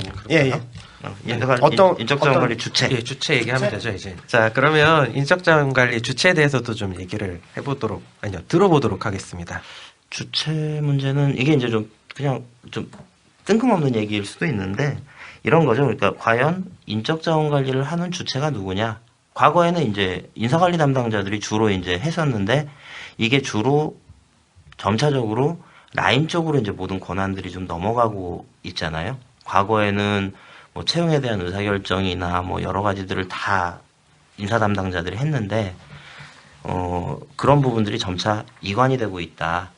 그래서 인사관리 담당자 중심적인, 그러니까 보통 기업에서 HR팀이나 이런 팀 중심적인 사고로 인사관리를 접근하실 게 아니라 모든 사람들이 그리고 라인에 있는 관리자들이 다 인적자원 관리에 대한 책임적인 역할을 해야 된다라고 생각하고 좀 접근하실 필요가 있어요. 그래서 이제 그런 부분들이 라인과 스텝 기능 간에 서로 역할이 계속적으로 조정되고 있고 라인 쪽으로 점차 그 역할이 넘어가고 있다라고 하는 것 한 가지 좀 이해를 좀 해두실 필요가 있고요. 그러면은 기업에서 과거에 인사 전문가라고 하는 사람들, 그러니까 인사 담당자라고 하는 사람들은 무슨 역할을 하느냐? 예전에는 이제 이 사람들이 주로 모든 역할을 다 했었는데 고난도 이제 일부 넘어가고 하면서 본인들이 주력해야 되는 역할들이 이제 점차 변화되기 시작했잖아요. 그래서 그거는 책에 나와 있는 그 내용을 좀 이해를 하실 필요는 있을 것 같아요. 그러니까 흔히 이해하시는 것처럼 과거에는 뭐 행정 전문가에서 종업원 조력자, 뭐 영어로 종업원 챔피언, 뭐 이렇게 나옵니다. 당신이 진정. 그러다가 이제 어떤 전략적인 부분이 중요해지면서 전략적 파트너 역할이 중요해지고 그리고 이제 그런 것들을 이끌어 나가려고 하다 보니까 뭔가 조직에 대한 변화 이런 것들이 이제 따라줘야 되잖아요. 그래서 그런 것들을 선두에서 이끌어가는 변화 담당자 역할이 중요해지더라. 이게 이제 기계적으로 과거엔 이랬고 지금은 이렇다라는 게 아니라 점차 이런 역할들이 붙었다는 거죠. 이런 식으로 인사 담당자의 가장 중요해지는 역할들이 변화되고 있다라고 하는 것도 그 주체 문제에서 한번 고민을 좀 해보실 필요는 있을 것 같아요. 예, 이 부분에서 이제 저 수업 시간에 질문 받은 게 있는데요. 질문 받은 게 이제 그 부분에서 그러면 이제 그 좀 오해가 있는 부분들이 또 이렇게 화살표가 또 그려져 있잖아요. 삼일무료 교수님이 화살표 있기 때문에 이 단계가 이제 끝나고 그 행정 전문가 단계가 끝나고 뭐 챔피언으로 간다. 그렇죠. 그게 단계적으로 이해할 건 아닌데. 단계적으로 가기 때문에 이제 행정 전문가는 끝나고 이제 그거 필요 없고 그다음에 이렇게 넘어가고 그래서 결국에는 이제 변화의 촉진자로 넘어가야 한다라고 생각을 하시는 분들이 있는데 그게 아니거든요. 그렇죠. 그러니까 행정의 전문가의 역할은 여전히 하고 있지만 그 부분이지만 앞으로 더 진화되고 해서 이 네 가지 역할을 다 충실히 해야 하는데 그러한 측면을 이해하셔야지. 그렇죠. 이게 단계에 대해서 1단계 되면 이게 변신해서 이제 2단계로 변신하고 이런 식으로 좀 생각은 그런 좀 사고방식은 좀 지향이 있어요. 쉽게 이해하시려면 이렇게 이해하시면 될 것 같아요. 그러니까 과거에는 임금만 주고 사람들 관리만 잘하고 이러던 게 점차 기업이 변화하다 보니까 거기에 맞게 역할이 계속 붙었다는 거죠. 그러면은 변화 담당자 역할하면서 사람들한테 변화해야 된다고 얘기하면서 돈 안 줄 거야? 임금 안 줄 거야? 그런 건 아니잖아요. 얘를 아주 적절해. 역시 기업에 계시니까. 네. 예. 행정 전문가로서요. 오늘은 좀 말을 좀 줄이려고 하는데 왜요? 이따가 참여 시간을 가질 거거든. 그래서 갑자기 두려워지네요. 지난 시간 이제 내가 뭘 잘못했는지 반성하고 오늘을 평가하고 플랜드 시청에서. 네. 그래서 반야신경 녹음 땄다니까. 이 목탁 소리에 맞춰서. 미리 얘기 좀 해주세요. 그러면 이제 인적자원 관리에 이제 계속 변화를 미치는 이제 환경 변화에 대해서 얘기를 좀 해볼게요. 이 환경적 요인은 이제 기업은 개방 시스템이기 때문에 일단은 이제 큰 줄기를 얘기해 드리고 큰 거라고 해봤자 뭐 별거 없지만 어쨌든 그래서 이제 환경은 기업 외부의 환경하고 기업 내부의 환경하고 두 가지 측면으로 나눠서 그러니까 기업 외부에서 노동시장이라든지 세계화, 뭐 정부, 그다음에 정보통신의 기술의 발전, 사회 문화적 환경 뭐 이런 것들이 있고 그다음에 이제 노동조합 같은 경우에는 기업 내부이면서 기업에서 컨트롤할 수 없는 부분이기 때문에 교수님에 따라서 이제 내부로 분류하기도 하고 외부로 분류하는 측면이 있고요. 그래서 노동조합 이런 것들이 있고 그다음에 내부 환경 같은 경우는 이제 조직의 전략, 그다음에 조직의 라이프 사이클, 기업의 지배 구조, 최고 경영자, 그다음에 뭐 조직의 규모 이런 것들이 이제 환경들이 있죠. 그래가지고 외부 환경과 내부 환경 측면에서 기업의 이 인적 자원 관리 또 영향을 끼치는 측면 이런 측면을 생각해 보면 될 것 같아요. 일단 들으시는 분들 좀 이해를 돕기 위해서 먼저 전제를 좀 해두면 환경 변화에 대해서 우리가 공부를 하는 거는 그 환경 변화 때문에 인사관리가 어떻게 변화된다. 그러니까 모두에 말씀드린 것처럼 환경 변화가 생겼을 때 직무와 사람 간의 관계가 어떻게 변화된다. 직무는 직무 구조가 어떻게 바뀌고 직무 수행 과정이 어떻게 바뀌고 거기에 맞춰서 사람은 확보 단계에서 뭐가 바뀌고 개발 단계에서 뭐가 바뀌고 이런 것들을 보기 위해서 환경 변화가 무엇이 있을 때 어떻게 바뀌냐 이거를 얘기하려고 하는 거예요. 그냥 기술 변화, 노동조합 이렇게만 생각하시면 안 돼요. 요게 과연 어떻게 영향을 미치느냐, 어떤 쿠션이 어떤 쿠션이 미치느냐 이제 이런 걸 보려고 하는 거죠. 그 쉽게 설명을 하면 이제 교과서에 그냥 나온 예를 하면은 기술 변화, 이제 IT 기술, 그다음에 뭐 NT, 나노 테크놀로지, BT, 바이오 테크놀로지 뭐 이런 기술들이 발전이 되면은 과거에 대량 생산 체계, 그다음에 공장 자동화 이런 체계에서 이제 이러한 그 흔히 쉽게 얘기한 단일 품종 대량 생산에서 다품종 소량 생산 이렇게 됨으로써 기술이 바뀌면 인력 확보에는 당연히 이러한 새로운 사람이 필요하겠죠. 이러한 기능을 갖고 있는 사람들. 그러니까 쉽게 얘기하면은 요즘 이제 지하철이 매표소 없어졌잖아요. 그렇죠. 그러니까 이런 것들이 이제 기술이 변하면서 되게 바뀌었죠. 뭐 이런 것들. 그러면 그 대신에 매표소의 전산적인 그 관리할 사람 필요하잖아요. 이게. 그럼 그 다른 또 인력이 수요가 필요하고 그러면 이제 인력 확보에 그런 영향을 끼치고 그 다음에 그 자격 수준이나 기술 수준이 바뀌니까 그런 것들을 교육 훈련, 개발 이런 것들을 해야 하잖아요. 그 다음에 경로도 설계해야 하고 그렇기 때문에 이제 이런 것들이 인력 개발에 영향을 끼치고 그 다음에 이제 이런 것 때문에 이봐요. 예. 이봐요. 어차피 이 부분은 이제 기술 변화나 이런 이슈나 트렌드 부분에서 또 한 부분 자세히 설명을 좀 할 거잖아요. 예. 그러니까 여기서는 기술 변화가 어떤 부분이 생긴다라고 하면 그게 어떤 영향을 미친다라고 좀 개괄적으로 얘기를 좀 했으면 좋겠어요. 자신 있는 거 하나만 딱 찍어서 해보세요. 아직 그냥 예를 든 건데 뭘 할까요? 그럼 생각할 시간을 드리는 동안 제가 한 가지 좀 말씀을 드릴까 해요. 사실 조직이 처음부터 환경에 영향을 받는다고 보진 않았어요. 보편 이론이라고 해서 원 베스트 웨이가 있다. 모든 조직에게 동일하게 효과적인 환경에 영향을 받지 않는다는 전제하에서 효과적인 방안이 있다. 조직 설계 방법이 있다라는 보편 이론이 원래 있었는데 나중에 이 이론이 이제 상황 이론으로 발전이 되면서 조직이 환경에 영향을 받는다는 이제 그런 주장들이 나오게 됐죠. 그래서 이제 조직 설계론에서는요, 그 환경 변화 변수로 한 5가지 정도를 배우는데, 뭐 규모, 기술, 환경, 또 전략, 권력 구조, 이런 것들이 조직 구조에 영향을 미치고, 이 2가지가 적합성이 맞아 떨어져야 조직 목표 달성에 용이하다라는 큰 틀을 통해서 배우게 됩니다. 그러니까 쉽게 이해하시려면 이제 그런 거죠. 그러니까 과거에는 폐쇄적인 시스템 안에서 가장 잘 운영되는 어떤 시스템이 존재한다라고 사람들이 믿었었는데, 실제로 이제 그게 아니더라. 그래서 기업은 그 개방 시스템이고 외부의 영향을 받으면서 그 외부 영향에 가장 적합하게 그렇죠. 굴러가는 시스템을 만드는 게 가장 중요하다라고 인식하기 시작했다라고 이제 정리를 할 수 있겠죠. 그렇죠. 나 머리 적합성. 정답.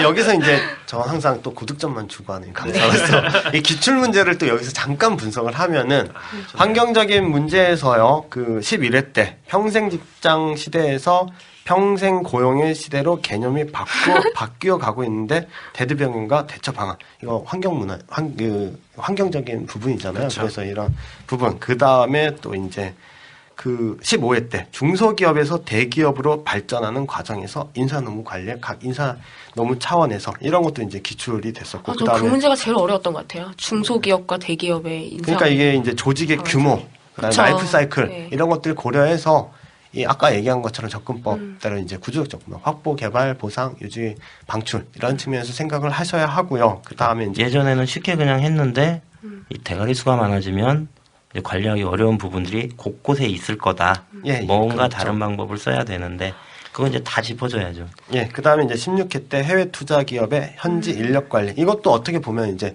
외국으로 나가니까 기업들이 그러한 측면들이 그리고 이제 국제화에 대한 부분. 국제화 분이긴 하지만 또 국제화라고 해서 너무 국제화가 따로 있냐 이런 것들은 또 아니에요. 그러니까 인력 구성이 다양해지면서 다양성이나 이런 측면에서 그럼 이 사람들을 어떻게 확보하고 개발하고 보상하고 유지하고 관리할까? 이게 그냥 가치관도 다르고 그다음에 환경과 이 배경이 다른 사람들을 어떻게 관리를 할 것인가 이게 이제 나왔었고 그다음에 18회 때 또 이 충격적인 문제, 지속 가능한 경영. 그것도 어떻게 보면 이제 이게 기업의 조직이 바뀌고 그 다음에 이게 이런 측면이죠. 옛날에는 이 돈만 많이 벌고 이렇게 하면 됐었는데 이게 이제 윤리적 이런 측면이 있어서 그 기업 이름을 피존 뭐 다 아시죠? 뭐 이거는 그래서 피존 같은 그런 것들이 이 사태가 남으로써 과연 그럼 이제 불매 운동이 일어나기 시작한단 말이에요. 사람들이 그렇게 됐을 때 이제 기업이 변화해야 한다는 그런 측면, 기업 자체가 그런 윤리적 측면이나 이런 것들. 그래서 이제 그런 것들 나왔었고, 그 다음에 19회 때 또 국제기업의 이 채용, 본국인, 현지인, 재상국인, 그리고 작년에 20회 때 전통적 공동체 지향의 기업 문화를 계승하고 지식 정보화 사이에 대응할 수 있는 방안.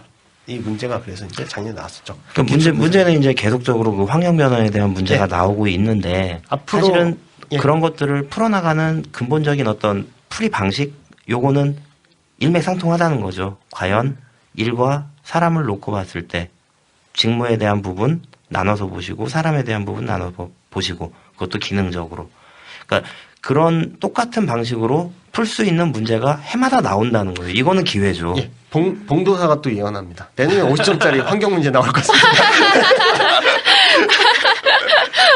그건 뭐 저기 내년 총점 100점입니다랑 뭐가 다 경영조직 글로벌화 조직 설계 아직 안 나왔습니다. 이기철입니다. 네, 아직 근데 지금 환경 얘기하다가 다 예. 못했는데 크게 이제 간단하게 좀 보죠. 크게 이제 외부 환경, 내부 환경 이렇게 나눠서 볼 수 있고 그래서 외부 환경으로 이제 보면은 뭐 외부 환경이라고 하면 뭐 경제 환경, 기술 환경, 뭐 사회 환경, 정치 환경, 법률 환경 여러 가지가 있을 텐데 몇 가지만 좀 찍어가지고 좀 이렇게 설명을 좀 간단히 하고 넘어갔으면 좋겠어요. 봉도사님이 중요하다고 생각하는 그런 환경 변수가 뭐가 있으신가요?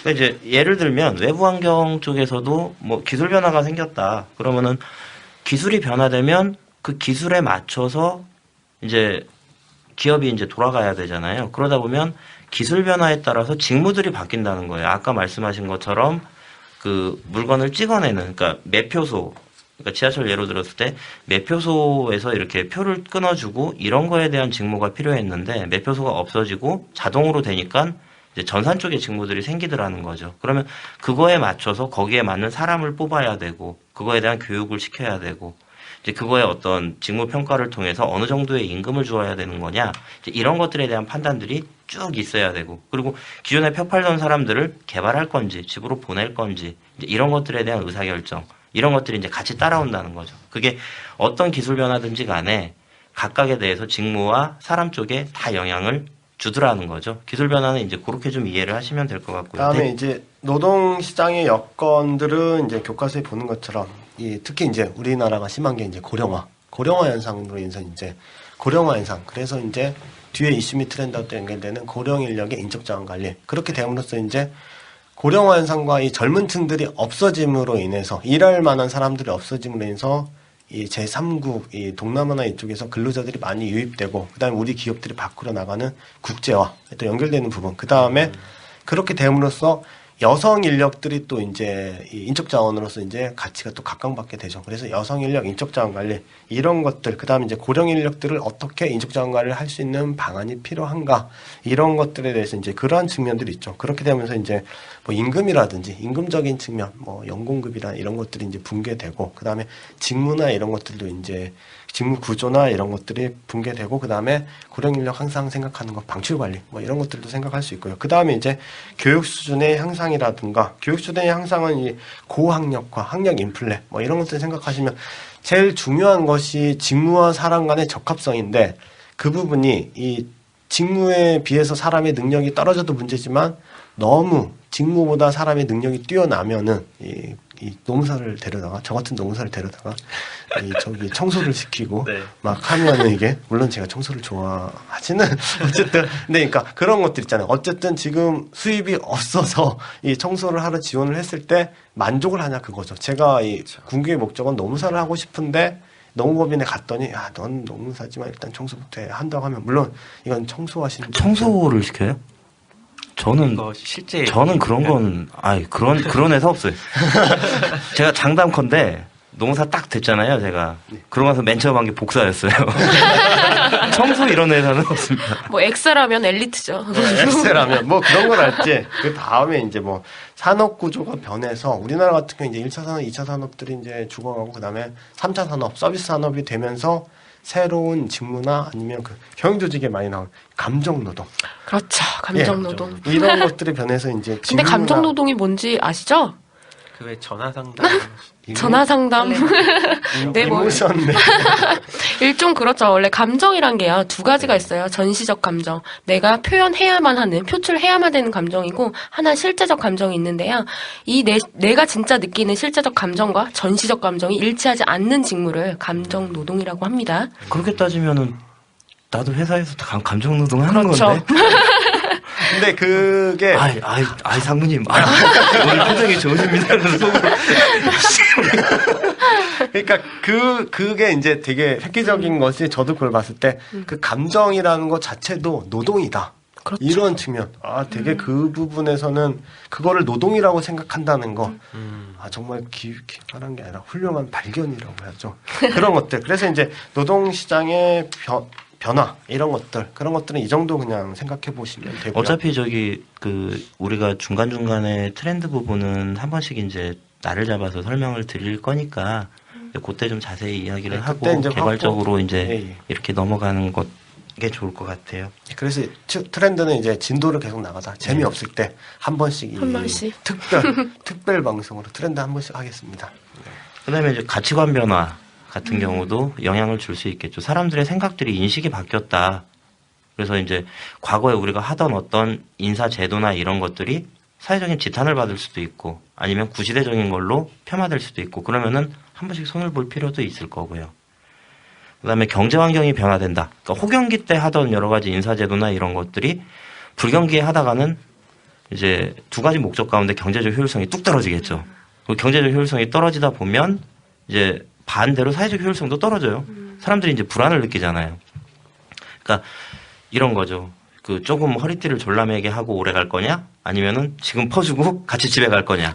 이런 선택을 하게 되는데, 어쨌든 그 경기 순환에 따라서 호경기 때 진행하게 될 어떤 인사제도라고 하는 것과 불경기 때 우리가 가지고 있을 인사제도는 분명히 다르다는 거. 그리고 국제화도 마찬가지고요. 기업이 커지고 국제화되면서 그 특성에 맞게, 각각의 국가에 맞게 어떻게 적응을 할 거냐라고 하는 부분도 있을 거고, 그 외에 뭐 법이 바뀌었다, 아니면은 뭐 노조의 변화가 생겼다. 예를 들면 뭐 민주노총이 처음 생겼다라고 할 때도 기업 입장에서는 큰 충격이었을 거고요. 충격이었을까? 어쨌든 큰 변화였을 복수노조 시대이기 때문에 또 이제 이슈되는 것들이 작년부터 이제 복수노조 시대에 대응하는 인적자원 관리 방안.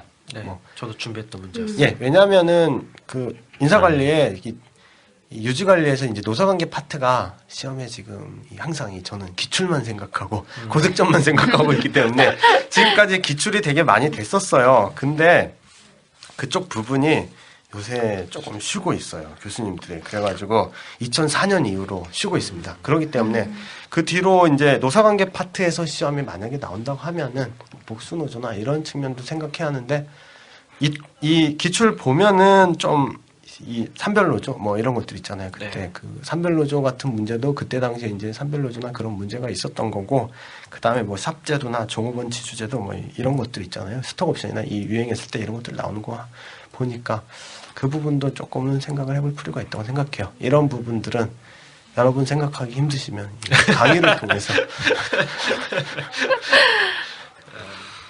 저는 솔직히 좀 이제 노무 쪽은 노동법하고 이렇게 묶어가지고 좀 일부러 손을 안 대시는 게 아닌가라는 생각은 개인적으로 가지고 있긴 한데, 또 단정적으로 이쪽에서 안 나옵니다라고 얘기하면요, 또 지탄을 받을 거란 말이에요. 또 나오면 그러니까 그때 그놈이 이래서 예, 나오면 솔직히 이게 노동법적인 부분이기 때문에 뭐 퇴직금 문제, 근자에 나왔던 게 퇴직금 문제 같은 경우도 어떻게 보면은 인사관리 그렇게 따지면은 인사관리 포함 안 되는 게 뭐가 있어요. 도대체. 그렇죠. 근로기준법도 있고 집단법도 있고 다 하기 때문에 하는데, 이 부분은 그냥 너무 깊이 생각하실 필요는 없고요. 이런 얘기하면 또 수업 안 들어올라. 노동법 하시면서 이 측면을요 좀 바꿔 생각하세요. 노동법은 법적인 측면에서 법적인 잣대를 들이댔을 때 이 복수노조를 어떻게 할 것인가, 이 법적인 측면, 프로세스적인 이 있잖아요. 그런 측면 생각하시고요. 인사관리에서 이 노동법적인 측면이 나왔다 하면은, 예를 들어 퇴직금 문제가 나왔다 하면은 퇴직금이 과연 이 인적 자원 관리에서 얼마나 이 모티베이션이나 이런 측면에서 얼마나 이게 도움이 될까? 뭐 이런 것들, 그런 측면을 생각을 그러니까 경제적 효율성과 사회적 효율성의 측면에서 어떤 측면에 문제가 있을까? 그렇게 생각을 하셔야지 이 법적인 측면이 아니라. 그래서 그게 시험에 나온다고 하면은 그렇게 기술하는 게 조금은 그 스킬이라든지 이거 또 항상 얘기하는 고득점의 비기라고 생각합니다. 예. 좋습니다. 오늘은 내부 환경. 내부 환경이요? 맞다, 내부 환경 아니지. 졸지 마! 집중력이 떨어지고 있어요, 집중력이 지금. 네. 아니 진행만 하면 되는데 뭘? 이게 듣고 있어요. 듣기 싫으니까 그렇지. 아니, 그게 우리의 아니라. 얘기가 듣기 싫으니까. 내가 왜 딴 생각하다가 지금 놓친 거 아니야? 지금 저는 노성봉 노무사님 얘기하는 게 너무 좋아가지고 계속 집중해서 듣고 있어요. 나한테 집중해, 나한테. 제가 왜 집중? 이거 3대1로 싸우는 것 같아요. 그게 아니라 네. 말씀을 너무 재밌게 잘하셔가지고 제가 계속 아이 컨택트 하면서 제가 듣고 있어요. 집중해서. 저에게 쏟아지는 관심이 부끄럽고요. 지나친 관심. 둘이 사겨. 아니에요. 우리 사랑 이대로 놔두세요. 소름 돋네요. 네. 자, 이제 기업 내부에서 환경 변화가 또 있죠. 예, 그 부분에 대해서는 누가 먼저 얘기해 주실 건가요? 잠깐. 내부 몇 가지 그냥 간단히 보면 될 것 같아요. 그러니까 예. 뭐 가장 크게 나오는 게 기업의 전략이 어떻게 되느냐. 그러니까 우리가 성장하려고 하는 전략을 가지고 있느냐, 아니면은 줄이려고 하는 전략을 가지고 있느냐, 아니면 전체 그룹 내에서 여러 계열사에 대해서도 키우려고 하는 회사, 없애려고 하는 회사 다 다르잖아요. 거기에 따라서 인사 제도도 다 달라진다는 거죠. 예를 들어서 이제 그 그룹에서 어떤 회사 사업을 점차 철수하기로 결정을 했어요. 근데 이제 그 안에 있는 사람들끼리는 그 성장에 맞춰가지고 사람을 뽑겠습니다. 이 사람들에 대해서 뭐 기술 교육을 확 시켜가지고 뭐 좋은 제품을 만들겠습니다. 라고 얘기를 해봐야 그 위에서 안 받아준다는 거죠. 저 없애려고 하는 회사들이 왜 저럴까. 그래서 이제 큰 틀에서 전략에 따라서 인사 제도도 그 방향이 맞춰지게 되더라. 그게 확보든 개발이든 보상이든 다 그렇게 따라간다는 거고요. 그러니까 이제 교과서에 뭐 나오는 것처럼 선도 전략, 동행 전략, 추종 전략에 따라서 그 표 있잖아요. 3인공정 보면 그 표. 그거 보시면서 이제 그 표만 보면 이해가 안 되는데, 그러니까 전략에 따라서 선도 전략을 취함으로 따라서 이 각 기능적으로 이제 확보, 개발, 보상, 유지 관리가 어떻게 되는지, 그 다음에 이제 동행 전략, 그 다음에 추종 전략, 그 다음에 뭐 이런 것도 있죠. 원가 우위 전략, 뭐 이런 여러 가지 전략들 생각할 수 있는데, 그런 거 생각하시면서 모든 그 인사 관리의 다른 기술, 다른 파트들을 기능적 차원에서 생각을 하시면 될 것 같아요. 그 다음에 이제 두 번째가 조직의 이제 라이프 사이클. 근데 이게 사실은 좀 그런 면이 있어요. 그러니까 조직이 처음 시작하는 회사냐, 아니면 쭉 커나가는 회사냐, 이미 성숙 단계냐, 쇠퇴하는 단계냐. 이건 이제 사업이 얼마나 이렇게 역사가 오래됐느냐라고 하는 측면보다도 이 사업의 규모가 얼마나 커졌느냐, 향후에 더 커질 거냐, 내려갈 거냐, 이제 이런 거에 따라서도 앞을 바라보고 인사제도가 맞춰져서 이제 가야 되잖아요. 근데 이제 그렇게만 이론적으로 이해하면 그 부분이 쉽게 이해가 되는데 이제 좀 복잡하게 생각을 하면 과연 어떤 사업이 안 좋아진다라고 해서 과연 그렇게 끝날까? 예를 들면 그 우리나라 예전에 섬유산업 쪽이 되게 안 좋아서 요 사업은 쇠퇴하는 사업이다라고 하면서 구조조정을 하고 이런 방향으로 이제 정리를 했는데 그러고 나니까 다시 이제 요새 기름값 올라가고 아니 기름값이 아니다 목화값이 올라가고 이제 이러다 보니까 이 화학섬유 쪽 가격이 다시 또 막 올라가거든요. 그러면서 이제 이게 그러면은 과연 조직의 라이프 사이클이 뚝 떨어지고 마는 거냐? 이제 올라가다가 떨어질 줄 알았는데 다시 또 올라가고 이제 이런 경우가 있어요. 그래서 좀 복잡하게 생각하면 이제 근본적으로는 과연 우리가 도입 단계냐, 뭐 아니면 뭐 성장 단계냐, 성숙 단계냐 이런 거에 대한 판단 자체가 틀릴 수도 있다. 근데 어쨌든 그거에 대한 판단을 하게 됐으면 거기에 맞춘 인사제도는 그 상황에 맞춰서 따라가야 된다라고 하는 거를 일단은 좀 기억을 좀 해두시면 될 것 같아요. 그 다음에 이제 뭐 기업의 지배 구조라든지 최고 경영자, 특히 오너. 그래가지고 이제 오너가 직접 경영을 하는지 아니면은 최고 경영자가, 그러니까 전문 경영체죠. CEO 체계로 경영을 하는지 이거에 따라서 또 조직의 구조나 전략이나 이게 또 달라지겠죠. 특히 이제 오너가 직접 한다면은 이 뚝심 있게 밀어붙이고 이 옆에서 뭐라고 해도 그냥 이렇게 강하게 밀어붙이는 그런 전략을 하고, 전문 경영 같은 경우는 단시적으로 어떻게 보면 성과를 나타내야 하기 때문에 그러한 측면들이 있겠고, 물론 그렇다고 이제 전문 경영 이 오너가 또 좋은 건 또 아니죠. 오너의 독성과 이런 것 때문에 회사가 망하는 길로 갈 수도 있고, 아니, 전문 경영인도 또 이제 단점들이 있고, 그러니까 그러한 측면들에 따라서 그 다음에 이제 최고 경영자의 성향, 이 마인드가 우리 기업을 크게 하는 것인가, 아니면 하나에 집중하냐, 이 사업에 집중하는지, 아니면은 문어 발생 여러 개로 이제 해가지고 그 중에 살아남는 거 하냐, 이거에 따라서 또 이제 인적 자원 관리가 또 달라지겠죠. 또 아까 말씀드렸던 것처럼 경영자가 X 이론 관점을 취하고 있나 Y 이론 관점을 취하고 있냐에 따라서도 인사관리 방법이 달라질 수 있을 것 같아요. 최고 경영자가 어떤 관점을 가지고 있냐, 인사 철학이 어떻게 되느냐 이런 거죠. 근데 과연 우리나라 오너들 중에 그 Y론에 입각해서 종업원들을 바라보는 분들이 몇 분이나 계신지 근데 이제 그 모범 사례가 보통 이제 유한 킴벌리 사례 같은 경우는 답안지에 좀 써도 되죠. 이런 사례 같은 경우는 이제 네. 그래서 유한 킴벌리 사례 같은 게 이제 아주 모범적인 사례죠. 그쵸. 그래가지고 그런 것들은 이제 성공 사례이기 때문에 이 그런 것들 정도는 있고, 그 다음에 그 외에는 뭐 그런 것도 동양노무법인 유성문 노사님 계셨던. 근데 실제로 이 이론을 주장했던 맥그리거가 말하기를, 맥그리거의 이 이론이 비판받는 게 그 Y 관점을 취한다고 해서 그것이 효율성이 낮는가는 아직 뚜렷하지 않다 그래요? 아니, 그 효율성이 그러니까 X를 취한다고 또 효율성이 높은가요? 효율이라고 말씀드려서 좀 헷갈릴 수 있나요? 조직 효율성, 조직 목표 달성에 과연 목표 달성에 그러니까 이론가? 구글 같은 데는 뭐 네. 그잖아요. 구글의 마인드는 그러잖아요. 이 밥을 맛있게 먹자. 그래서 구글의 카페테리아 되게 유명하잖아요. 그렇죠. 그래서 그 구글 사장의 마인드는 이 사람들이 이렇게 놀면서 뭘 먹으면은 아이디어가 나타난다. 그렇게 돼가지고 그런 마인드, 제가 좋아하는 마인드예요. 사람이 먹어야 먹기 위해서 다 우리 다 이것을 하고 있는데, 그래서 그런 마인드를 가진 기업들이 이제 또 선진화되고, 근데 또 너무 그렇게 되면 또 이제 그렇죠.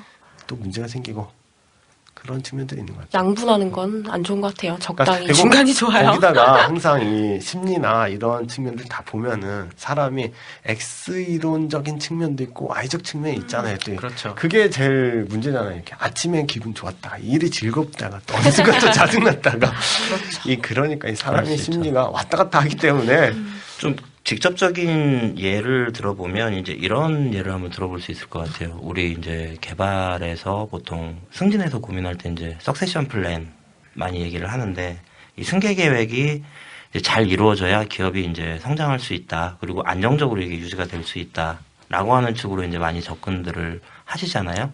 그래서 이제 이거를 개발적인 측면, 그리고 그 뭔가 안정적으로 이 조직을 관리하고 이럴 수 있는 하나의 툴로 이제 석세션 플랜을 이해를 하는데, 만약에 이제 그 기업의 오너가 이거를 잘못 이해하고 있는 경우들이 있을 수 있어요. 그러니까 석세션 플랜이라고 하는 거는 자기가 자기 일을 맡길 후계자를 자기가 이제 본인이 육성시키려고 하는 거잖아요.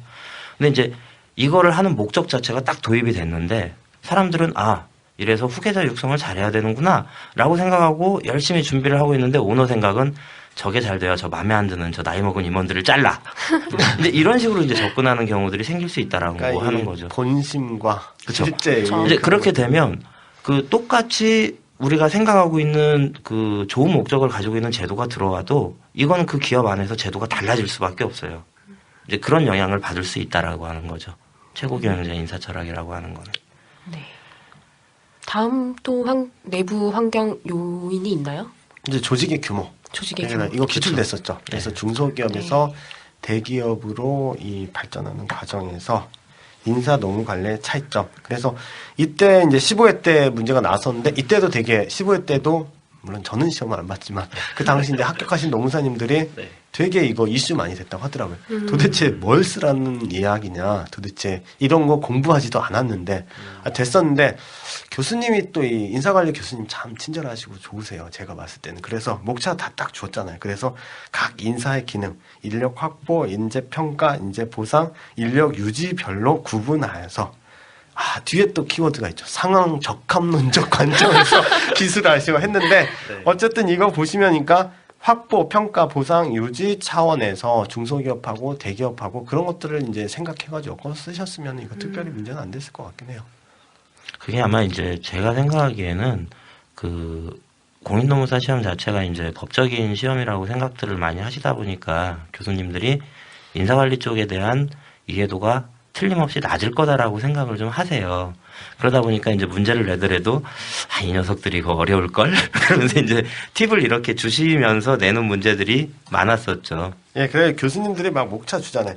의의, 유형, 효율적인 관리 방안에 대해서 하면은 제목 로마자 1 의의, 그다음에 로마자 2 유형, 로마자 3 효율적인 관리 방안 뭐 이렇게 쓰면 되기 때문에 교수님들 참 친절하시고 좋으신 분들입니다. 사랑합니다, 교수님들.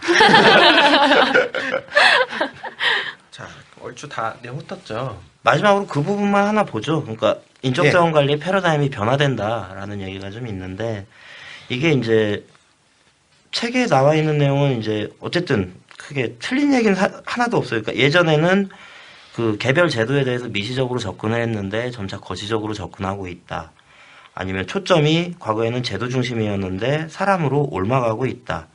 그리고 이제 기능도 보조 기능에서 뭔가 인사를 통해서 가치 창출할 수 있는 기능으로 바뀌고 있다라든지 뭐 관리 방법도 이런 관리에서 여러 가지 측면을 고려하는 다원 관리가 되고 있다. 주체도 스텝 중심에서 라인 중심으로 바뀌고 있다. 원하는 인재상도 표준형 인재에서 여러 가지 이제 환경 변화에 맞는 다양한 인재들, 이질적 인재들을 원하고 있다. 노동시장도 내부 노동시장에서 외부 노동시장으로 바뀌고 있다. 이 얘기는 이제 공채 중심으로 뽑아가지고 쭉 승진하던 것이 외부의 경력사원들을 이제 많이 뽑아오는 형태로 많이 바뀌고 있다라고 하는 어떤 환경에 대한 변화 차원이고요. 조직 구조도 수직적 구조에서 수평적 구조로 바뀌고 있다라고 하는데 이 부분은 이제 그렇게 좀 이해를 하시면 될 것 같아요. 그러니까 기업 경영을 하는 데 있어서 유리한 방향이 이쪽으로 흘러가다 보니까 이렇게 바뀐 거고 이제 요새 그 문제 나오는 것처럼 제가 개인적인 생각으로는 과거에 이제 어떤 성과 중심의 어떤 인사 관리가 쭉 진행이 되다가 그거에 대한 반작용, 그거에 대한 반성, 이런 거에 대한 측면의 문제들이 좀 많이 나오기 시작했거든요. 지속 가능 경영에 대한 부분도 그렇고, 뭐 지식 경영 속에서 뭐 전통적인 우리 인사 관리에서 뽑아 먹어도 될 게 뭐가 있었는지 한번 성찰해 보자라는 문제, 작년에 나왔던 것처럼 이런 식으로 이제 다시 이제 역사가 이렇게 되돌아가는, 그러니까 정반합의 어떤 흐름이 이제 있기 때문에 과거에는 이랬는데 현대에는 이렇다.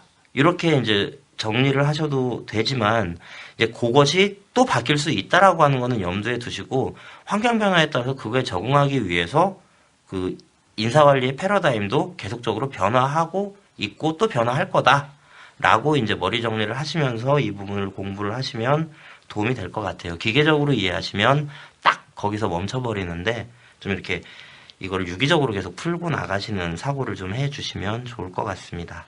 더 하실 얘기 없으시죠? 좋은 말씀, 이영노 선생님 감사합니다. 네. 패러다임의 강자. 그럼 오늘 총론 파트 다 본 거죠? 일단 뭐 얘기할 부분은 있었는데 혹시 저희가 그 여기서 빼먹은 내용이 있다 이런 거 궁금했는데 왜 얘기 안 했냐 이런 거는 뭐 댓글을 좀 달아주세요. 그럼 저희가 다음번 참여 시간 때 참회 시간. 반성하면서 참여 시간이 그 부분을, 뭡니까 도대체? 일단 저희가 이제 저번에 했던 부분 혹은 오늘 녹음하면서 본인 스스로 많이 부족했다. 아, 저같이 참여할 수 없는 사람. 아, 그럼 하지 마세요. 아, 그래. 죄송합니다. 참여하겠습니다. 분량을 줄이면 되니까. 저번 주도 편집 많이 됐습니다. 오, 일단 뭐가 편집되는지 잘 모르겠더라고요. 아, 그거는 저기 제가 감쪽같이 해놨기 때문에. 아, 예, 감쪽같이. 예. 아, 이현우 의사님 제가 아무리 녹음을 잘하셔도 주인공은 접니다. 이런.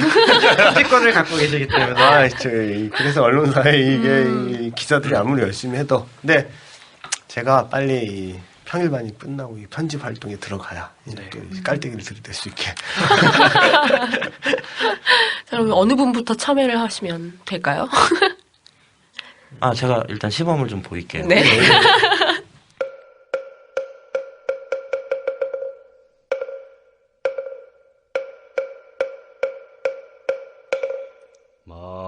마반야 바라밀다 신경 환자제 보살행심 반야 바라밀다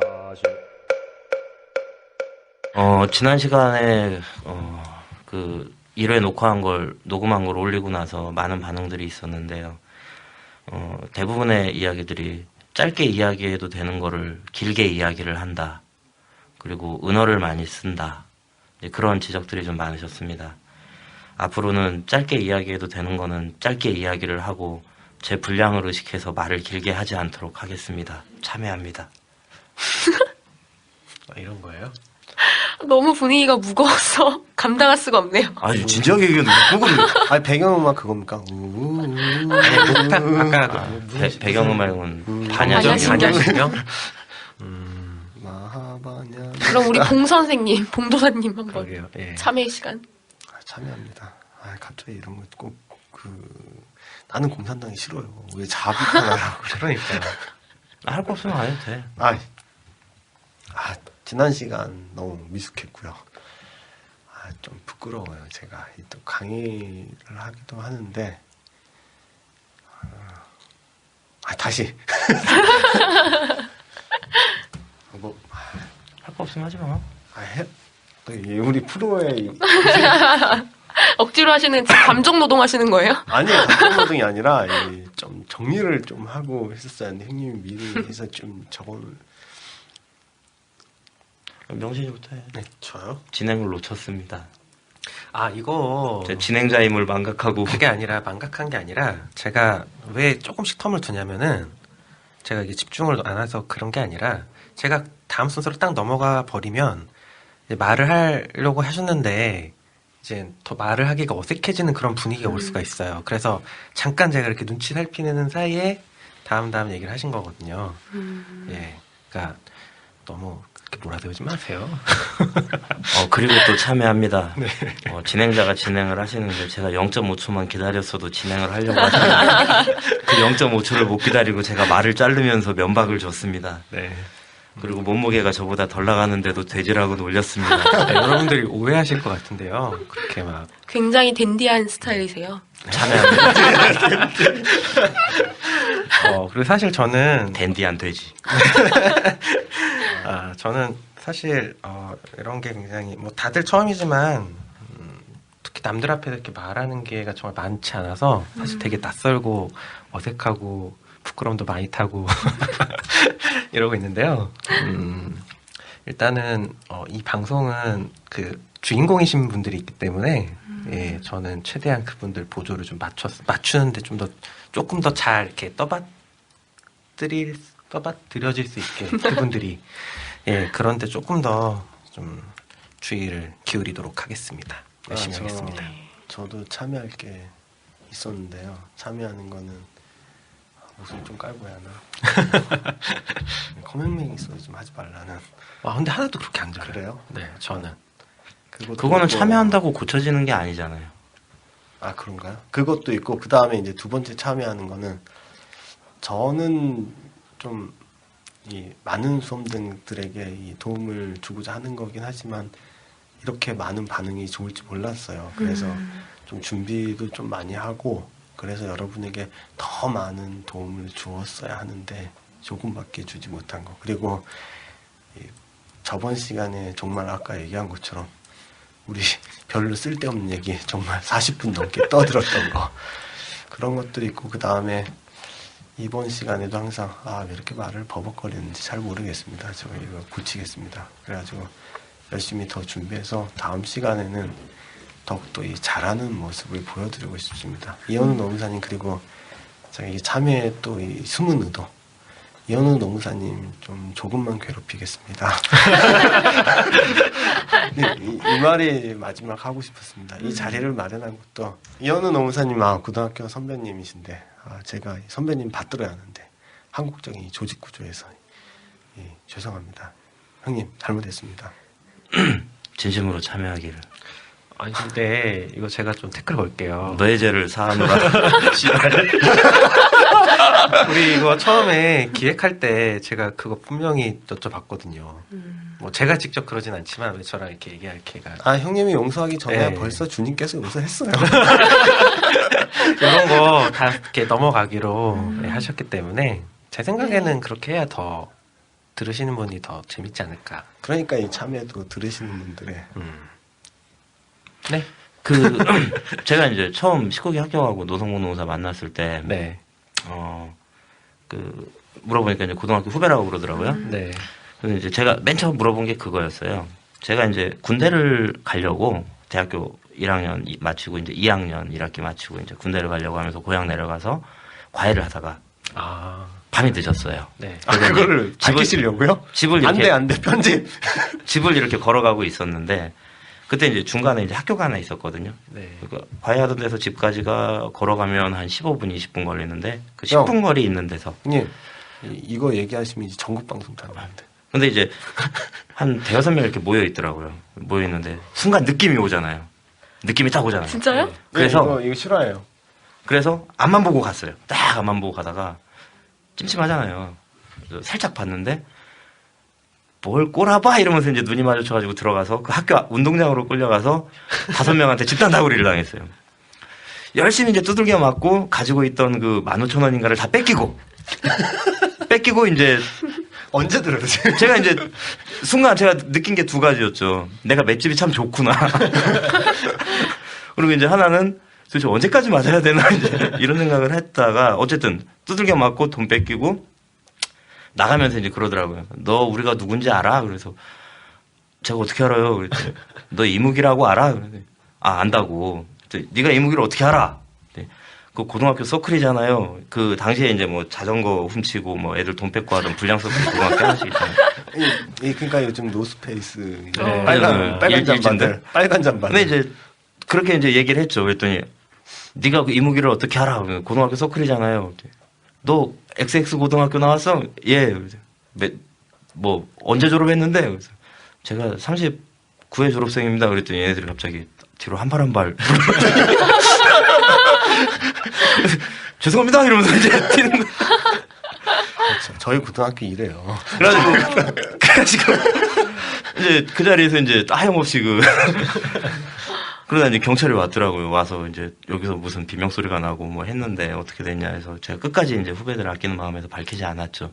그래서 이제 처음에 그 노무사 합격하고 축하연 할 때 고등학교 후배라는 얘기를 듣고 제가 맨 처음 물어본 게 그거였어요. 너 이무기냐? 순간 네. 눈빛이 내리 깔았습니다. 바로 쫄았습니다. 그 멤버 중에 한 명이 노성봉 노무사님이셔야지 참 정말 재밌었을 것 같아요. 드라마틱했을 것 같아요. 그랬으면 지금까지 안 왔죠. 네, 그랬으면 이제 다시 다구리 당할죠. 노무사 아니 그래서 이무기였으면 네 친구들 데려와. 그때 그 놈들 찾아야지. 15,000원 다시 내는. 이자 쳐서 이제 받으려고. 네, 어쨌든 선배님. 이혜선 노무사님은 뭐 참여하실 거 없나요? 저요? 저요? 저는 참여할 게 일단 인사 관리랑 경조가 목소리가 참여하는 목소리가 아닌데. 이미 처음 오신 분한테 무슨 참여를 하라고. 저는 네, 먼저 인사랑 경조가 떨어져 있는 게 아니잖아요. 그 전반적인 경영 마인드를 쌓는데 이 두 가지를 잘 알고 있으면 얼마나 좋겠어요. 그래서 이제 인사에 대한 지식이 사상 누각이 되지 않도록 제가 이론적인 뒷받침을 많이 해드리고 싶은데 오늘 많이 그러지 못한 것 같아서 참여합니다. 저도. 자, 일단 저기 오늘 소감 한번 말씀을 좀 해주시죠. 아, 오늘요. 첫 녹음해 보시니까 어때요? 첫 녹음해보니까 먼저 이 취지가 너무 좋은 것 같고 수강생들을 위해서 이렇게 이런 방송을 하신다는 취지가 너무 좋고 이 방송에 제가 이렇게 오늘 함께 시간을 보냈다는 게 너무 영광입니다. 다음 시간 안 나올 것 같아요. 다음 주 고정이잖아요. 네, 다음 주에도 나올 겁니다. 네, 나와서 엄청 질문하려고요, 강사님. 네. 더 진행할 거 있나? 아, 정리해야지. 네. 오늘은 이제 총론 부분 다 살펴봤고요. 다음 주에는 이제 직무.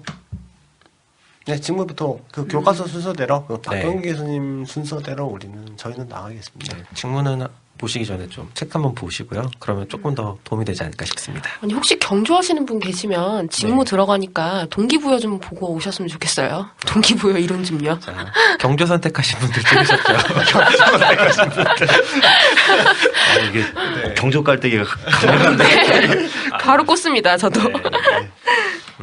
일단은 여기까지고요. 우리 다음 주에 만나요. 제발.